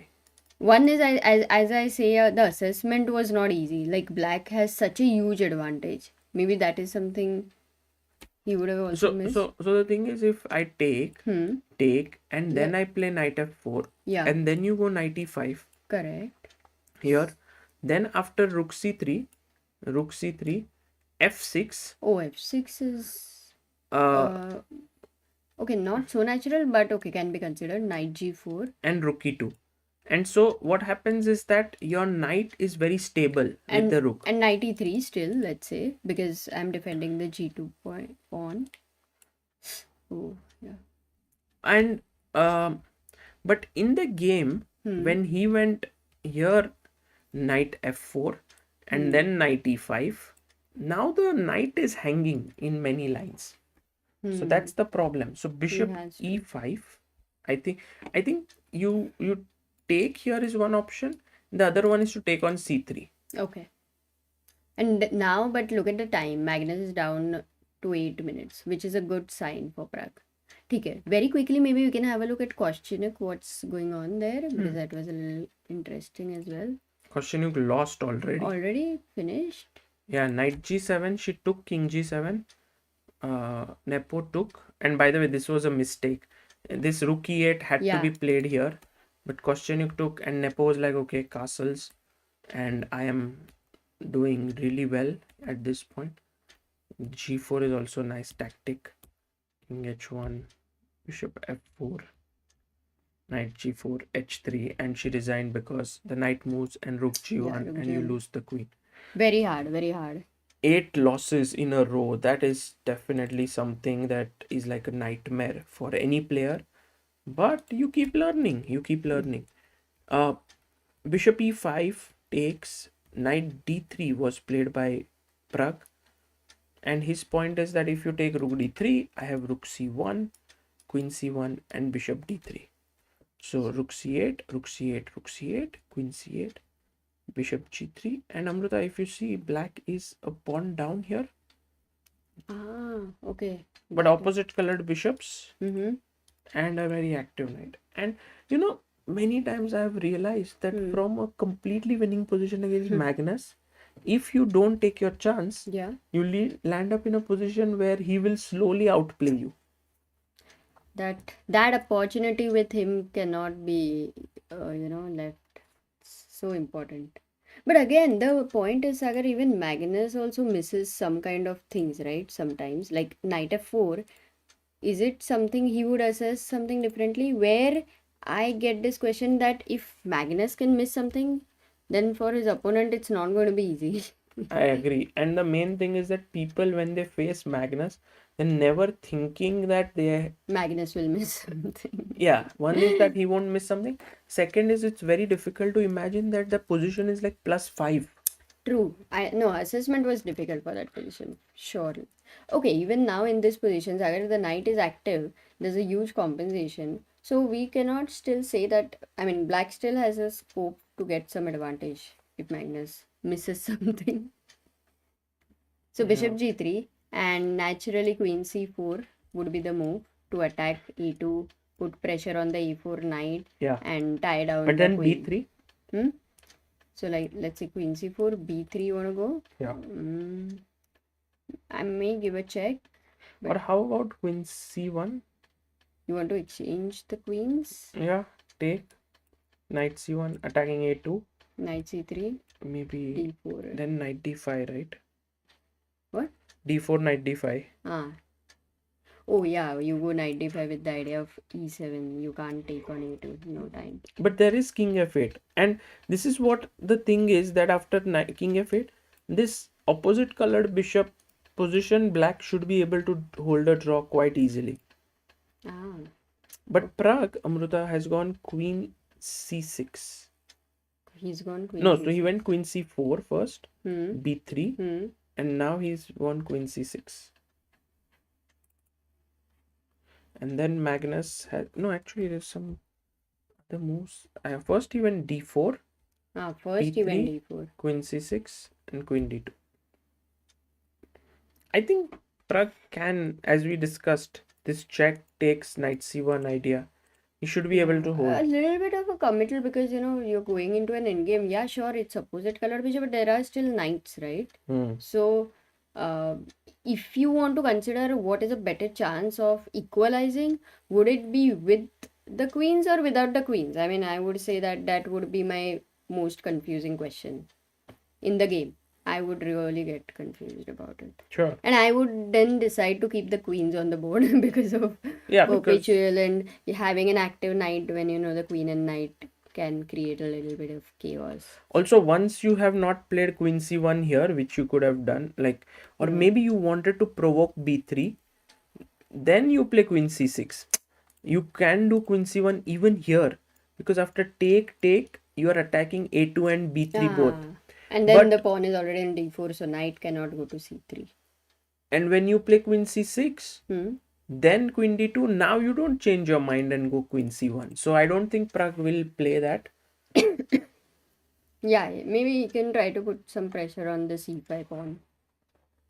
By the way, Vincent Keymer is actually playing so well in this tournament, and it seems like he has another great position against Andrey Esipenko here. Black's pieces are so well positioned. White is all messed up here.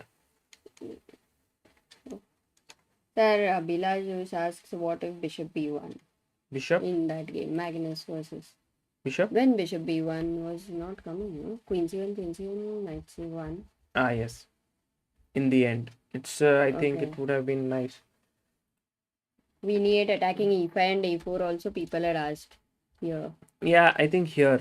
Hmm. Queen e8 looking here and here, but maybe knight c3. But then you okay, first maybe you go d4 and then take on e5, no? Yeah, d4, but maybe then I go knight e4. If you take, I take here. Now your No, knight is hanging. why should I take your knight? I'll take directly knight e5. Yeah, if you take knight e5, Anyway, then I queen can play queen d4, or also there is knight d6 for king. Okay. So So anyway, there is no threat to e5 because d4 is always weak as well. and by the way, look at both the players. First, Pragg went king h7. He didn't want any checks on the last rank. And then Magnus went king h2 also. Now queen c1 doesn't come with a check. I think in such positions, Pragg has to be very careful because Magnus Carlsen really loves to grind these small advantages. He's pawn up. Yes, good drawing chances for Pragg because of opposite colored bishop endgame. Look at Magnus. He's now come in here to a5, trying to put pressure on a7, and somehow this bishop and these pawns kind of safeguard the white king well, and the but queen and knight are going out on a attacking expedition. Yeah, but I am still thinking that if black is able to get his queen to the first rank and somehow magically get his knight on f2, this would be dangerous. But unfortunately, this bishop, as you say, is a very solid Yeah. defender for everything, even for the king and the critical squares. Queen a5. Yeah, for sure. I mean, Magnus, if he wins this, he would move to 4 wins today, which is really good comeback after he lost 2 games yesterday to Nepo and Nodirbek. Aradhya is watching from Netherlands, our stream. Netherlands, it's still 10 a.m. So it's a good time to 10 p.m. I don't know, what am I doing today? I'm just making all the mistakes with a.m. and p.m. हो जाता है. Harmony, you could write to us on ChessBase India and we could suggest you.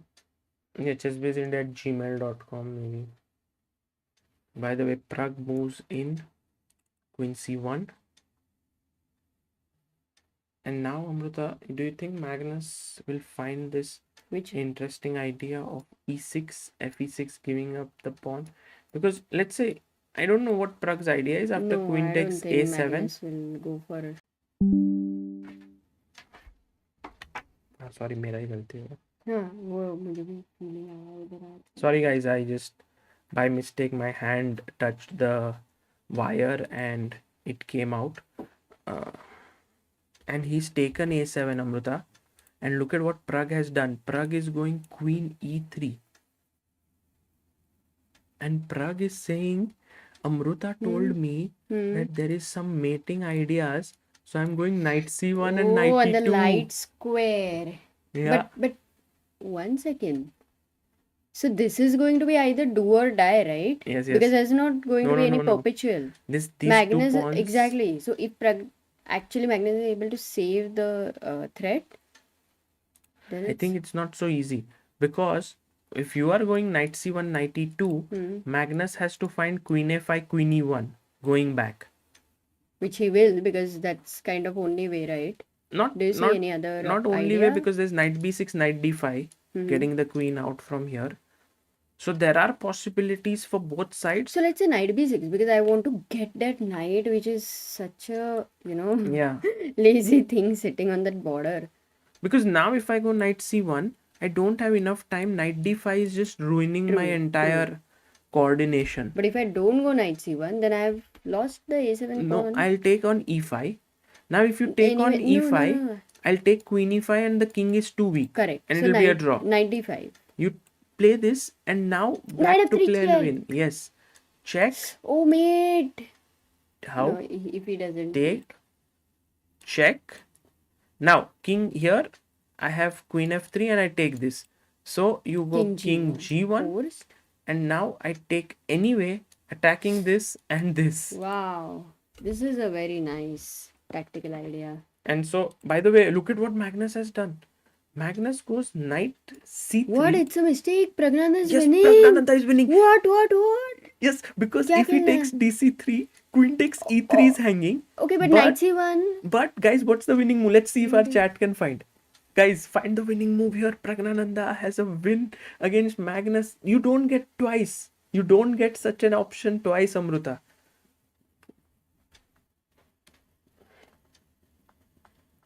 Can Pragnanda find this? Oh, he finds it. He finds it. Knight f4. Did anyone find it? Knight f4, yeah. Chayan, Manchanda, Yash, Gadia.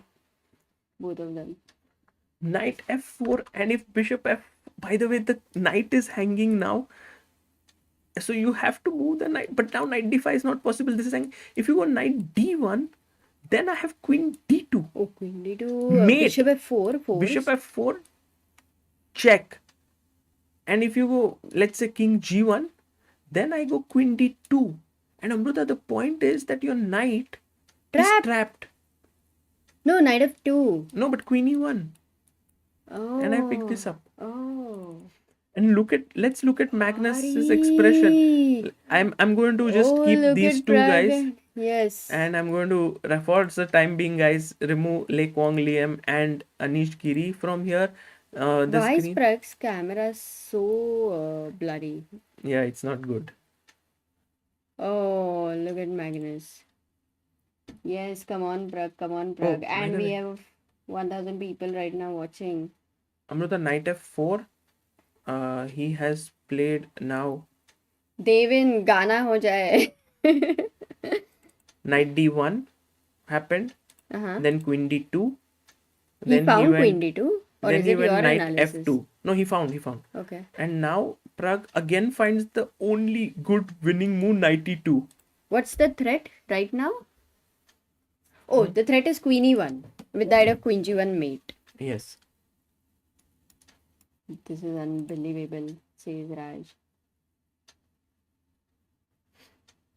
The main thing is, Amruta, a queen ko Pragnanda gave a pawn and shooed her away from the action. Oh, wow. This is brilliant, yeah? The queen and knight, you can really feel the power. Look at Carlsen. He's so worried. There. He knows he's lost this. You can see his expressions. If you have watched enough of Carlsen, you know when he's worried. Do you think he'll find a way? Show the camera. Like, he'll find something still. Because we know winning against Carlsen is really difficult. But no, I mean, I think Pragnanda has done the hard work here.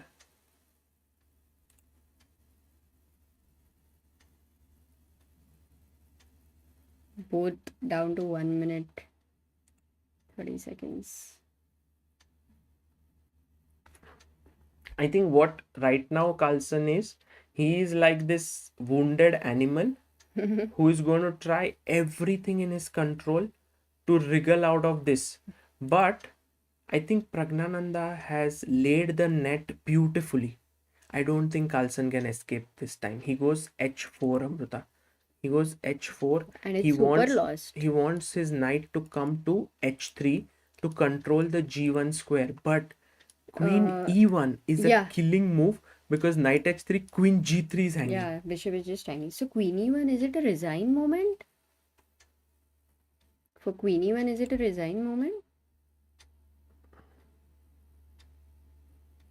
Still, I don't think Pragg should use full 50 seconds. I know Pragg should make his move quickly. And also you see Amruta, Pragg is like, I think he many. knows he's winning. He But that's the nervousness. Right yeah, now, his heart must be beating super fast. Yeah. exactly. And I'm sure in his house no one is Yeah. sleeping. In fact, No one like absolutely, come on. But in fact, if you consider even Magnus' heart speed of beating, and if both you take out like horses, then oh, दोनों का same ही चलता रहेगा, right? I think so, Amruta. He's played Queen E1, by the खत्म. way, and Magnus went Queen D7. He was like, if you go Queen G1, I'll go King here. There is no Bishop F5 because my Queen defends this. But he So, takes on G3, and Magnus did not like this move. He was like, oh, I blundered. Why? Because after Amruta, you take here on G3, there is Queen takes E5 check. If you go King H3, there is Bishop F5. if you go And King G4, if you play then there is F4, H5. there is Queen E3 winning this knight. And if you play King G4, then there is H5, Yeah, followed by Bishop F5. Bishop F5. So that is over. Oh man, he's going to resign. He's going to We're resign. witnessing something amazing. And here, the move that has happened is knight. No, once again, he didn't take the knight. He took on D4, and he resigns. He resigns the game. Pragnanda has beaten Magnus Carlsen for the first time. Pragg OP, guys, in the chat. Pragg OP. Amazing. Magnus This has is left. amazing. And look at Pragg. He is not feeling anything. He's so relaxed. He's like, okay, calm down. It's happened. It's like, it's happened. Finally, the moment. RP. I think whole India was waiting for this moment, right, Sagar? Yes, today I was saying that our juniors, like our young talents, have hardly ever beaten Magnus in a tournament. And Pragg has done it. Because Bishop C2 was the last move, Amruta. Wow. Breaking the connection here. Knight is now falling. And if the knight moves away, then let's say if you go knight E4 here, then I can play check, king up. I mean, it's a mate, Yeah. king G3, queen G2. Wow, this is you know what it feels like? It feels like आज Christmas है और सब बाहर जाते हैं मजा करते हैं. Yeah. That kind of a thing, yeah.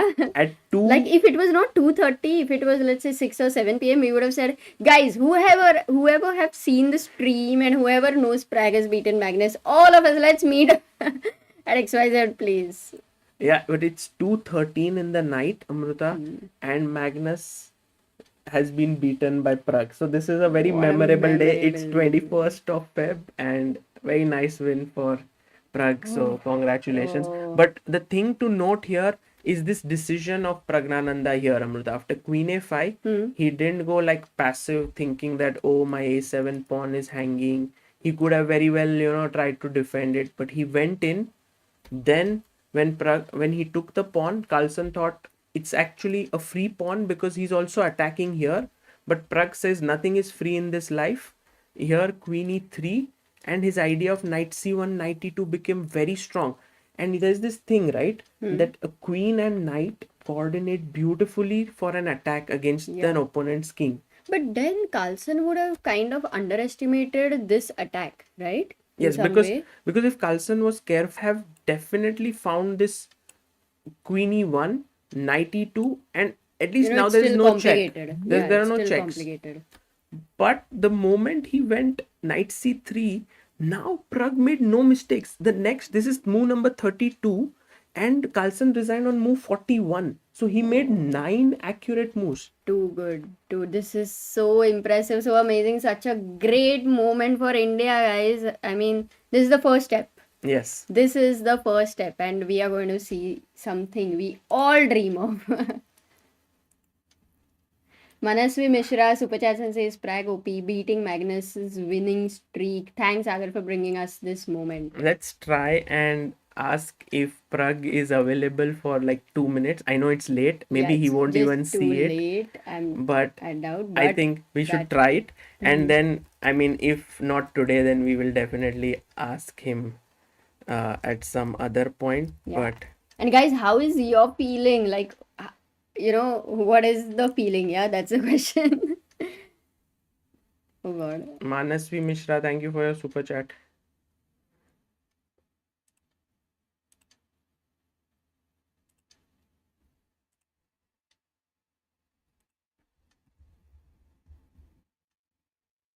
Harshad says raat ban gayi. Ritik says I got a video coming. Akhil says what a game.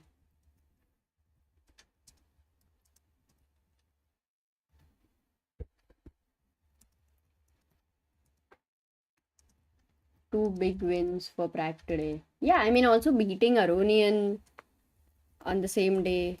That's not easy. Too good.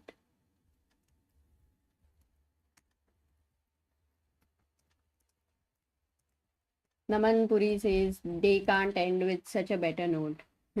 Dheo Parekh says Sagar bhai aavo achhi ja pav bhaji khawa.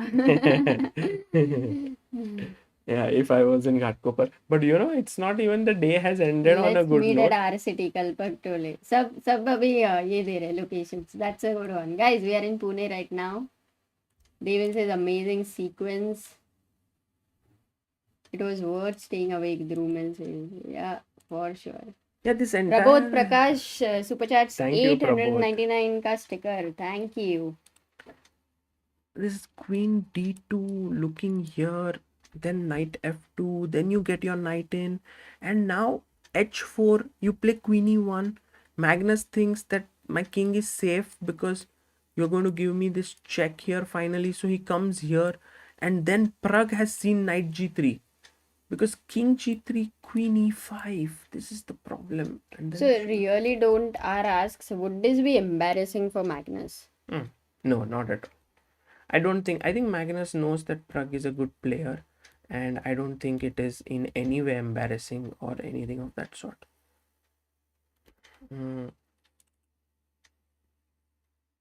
39 moves, yeah, he took. Yeah, I don't think, guys, Pragg might join. I mean, maybe he has another interview in the official Yeah, he broadcast. is in the other broadcast. PRT has mentioned here. Okay. So Let's see. let's see. Let's see if he can come for 2 minutes. होमकार says पुण्यात पाषाणला भेटू. I think, Amruta, it's not even about this tournament. It's an online event, and many different things can happen here. Like Magnus lost to yesterday Abdusattorov, he lost to Nepo. But what I feel is that it's about the mindset that would bring Pragg into, like Pragg would start believing more in himself. He Absolutely. will feel that he beat Magnus in one-on-one encounter in a rapid game, not even blitz. So that No, I totally helps. agree. This many times it's just that one wins where many people who are also stuck for norms as well. One win against the title player beating a grandmaster and they start winning. The streak starts. So once you beat a world champion, yeah. I don't know about streak or anything, but definitely whenever you are having a tough time or whenever you are having like doubts on your abilities, you would say that I've beaten him. Correct. You know what you have achieved. Yeah, I mean, streak in the sense it may not be continuous thing, but at least it starts with beating the top players, Yes. which is a very big breakthrough, I would say, because they have been able to hold them, okay, but beating like today, beating two people is not easy. Aronian and Magnus, it can't be by fluke or anything. Veer Patel super chats and says, is Pragg getting any LO ratings from this game? No, there are no ELO No. points here because it's an online event. Online chess right now has no ELO attached to it until now, but let's hope that I mean, it's more about this event, this confidence, not about ELO. Lakshya, thank you for the super chat. Sagar Dhote, Sagar bhai, any chance of a meetup in Pune? I stay in Wakad. What a moment for chess. Pragg, OP. Yeah, Sagar, I think maybe as I said today, we were thinking like Samay and I, if we had more time, we would have done something together in your Unidly or something. But unfortunately, he also had to travel to Mumbai. I also had some things, but maybe next time we'll try to organize something. Next time we'll come for a longer duration. and Sagar will crash in Samay's house. Look at what KGP has said. KGP, watching Pragg's historical moment from my dormitory at IIM Ahmedabad. Oh, we need the next world champion like Vishy in this decade. AE, NS, RP, VD, RS, Gook. Okay, AE, Arjun Erigasi, NS, Nihal Serene, RP, R Pragnanda. okay, VD, RS, RS is Ronak Sadhwani. and Gukesh. Nice. Face cut ho raha hai. Okay. Let's look at some Harmony other says Amrita events. played in the same tournament as you in August 2000. Oh, Harmony, what's her name?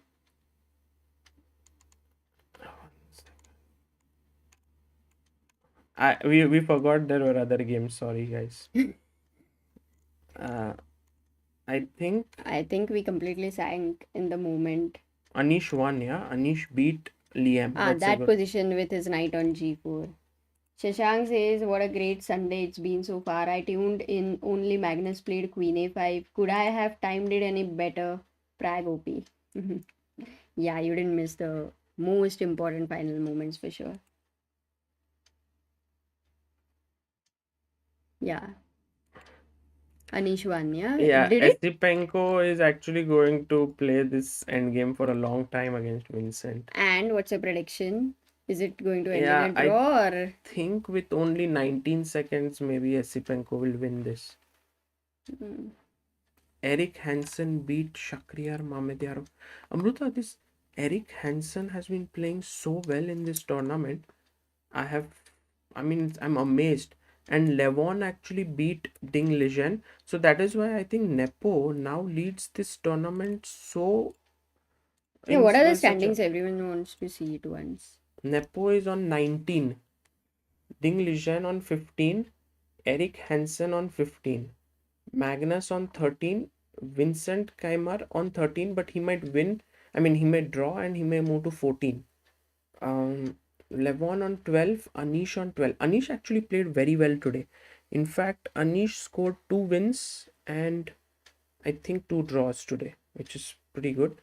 And Pragnanda with his win has now moved to 8 points. Yeah. And for Koscienyuk, it is still quite a tough event. She is on 0 points out of. So it's over for today? Yeah. The games are over for today. Yeah, how much more you want to comment it? Devin says, good night, guys. Somehow joined right before the last sequence of moves. Loved it. Devin, somehow nahi tha. Pragg versus Magnus pata tha. But I think everybody would be excited, right, to watch Pragg versus Magnus. It's such a game and it was worth it. Totally. Amruta always keeps calling him Pragg, although he's clearly Pragg. But I don't know. But I'm sure he doesn't mind it because he's never told me, don't call. No, he doesn't mind it, of course. But is it Pragg or Pragg? He's already told you, no? It's Pragg. So it's BRAJ is Bragg. So PRAJ is Pragg. Do you have any reputation?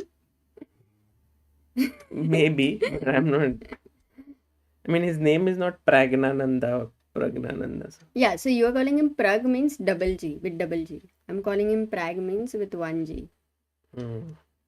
Take care. I think we should continue this fight after the stream. But Harmony says it was a Nike Memorial tournament in Goa. We did not play against each other, but you played with my friend Karthik.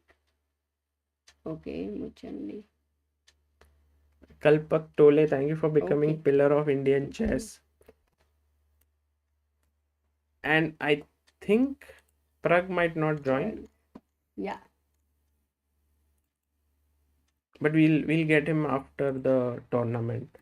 Talk about. It's a very. Also, it's very late. He has to prepare for tomorrow. So. Okay, but it was fun, guys, and we will see you tomorrow. Do you think, Amruta, that I calling you was good? Because I could witness. Oh my god, it's a very happy moment for me. Thank you so much, Sagar. It was a big thing. Thank you for calling me. Shashank says, Sagar, you think it will be really demoralizing for Koscienyuk? 0 out of 8 must be really hard, even though she is the lowest rated player. Okay, guys, Pragg is right now Hmm? tired and he will not be able to join, but he will join us after the tournament. We'll talk to him. Yeah, I don't think that I mean, it depends on what Alexandra had expectations from herself. I know that 8 losses is too much, but uh, it's not that she would have thought that she would win a lot of games.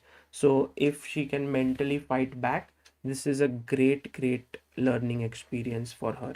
And I think it's very difficult to replicate such situation. What people fail to understand is that when such things happen, it's very difficult to replicate it in practice, because the stress of losing, the things at stake, you might lose 8 games in practice tournament or something, but it's not the same here in publicly when you're playing against in front of so many people.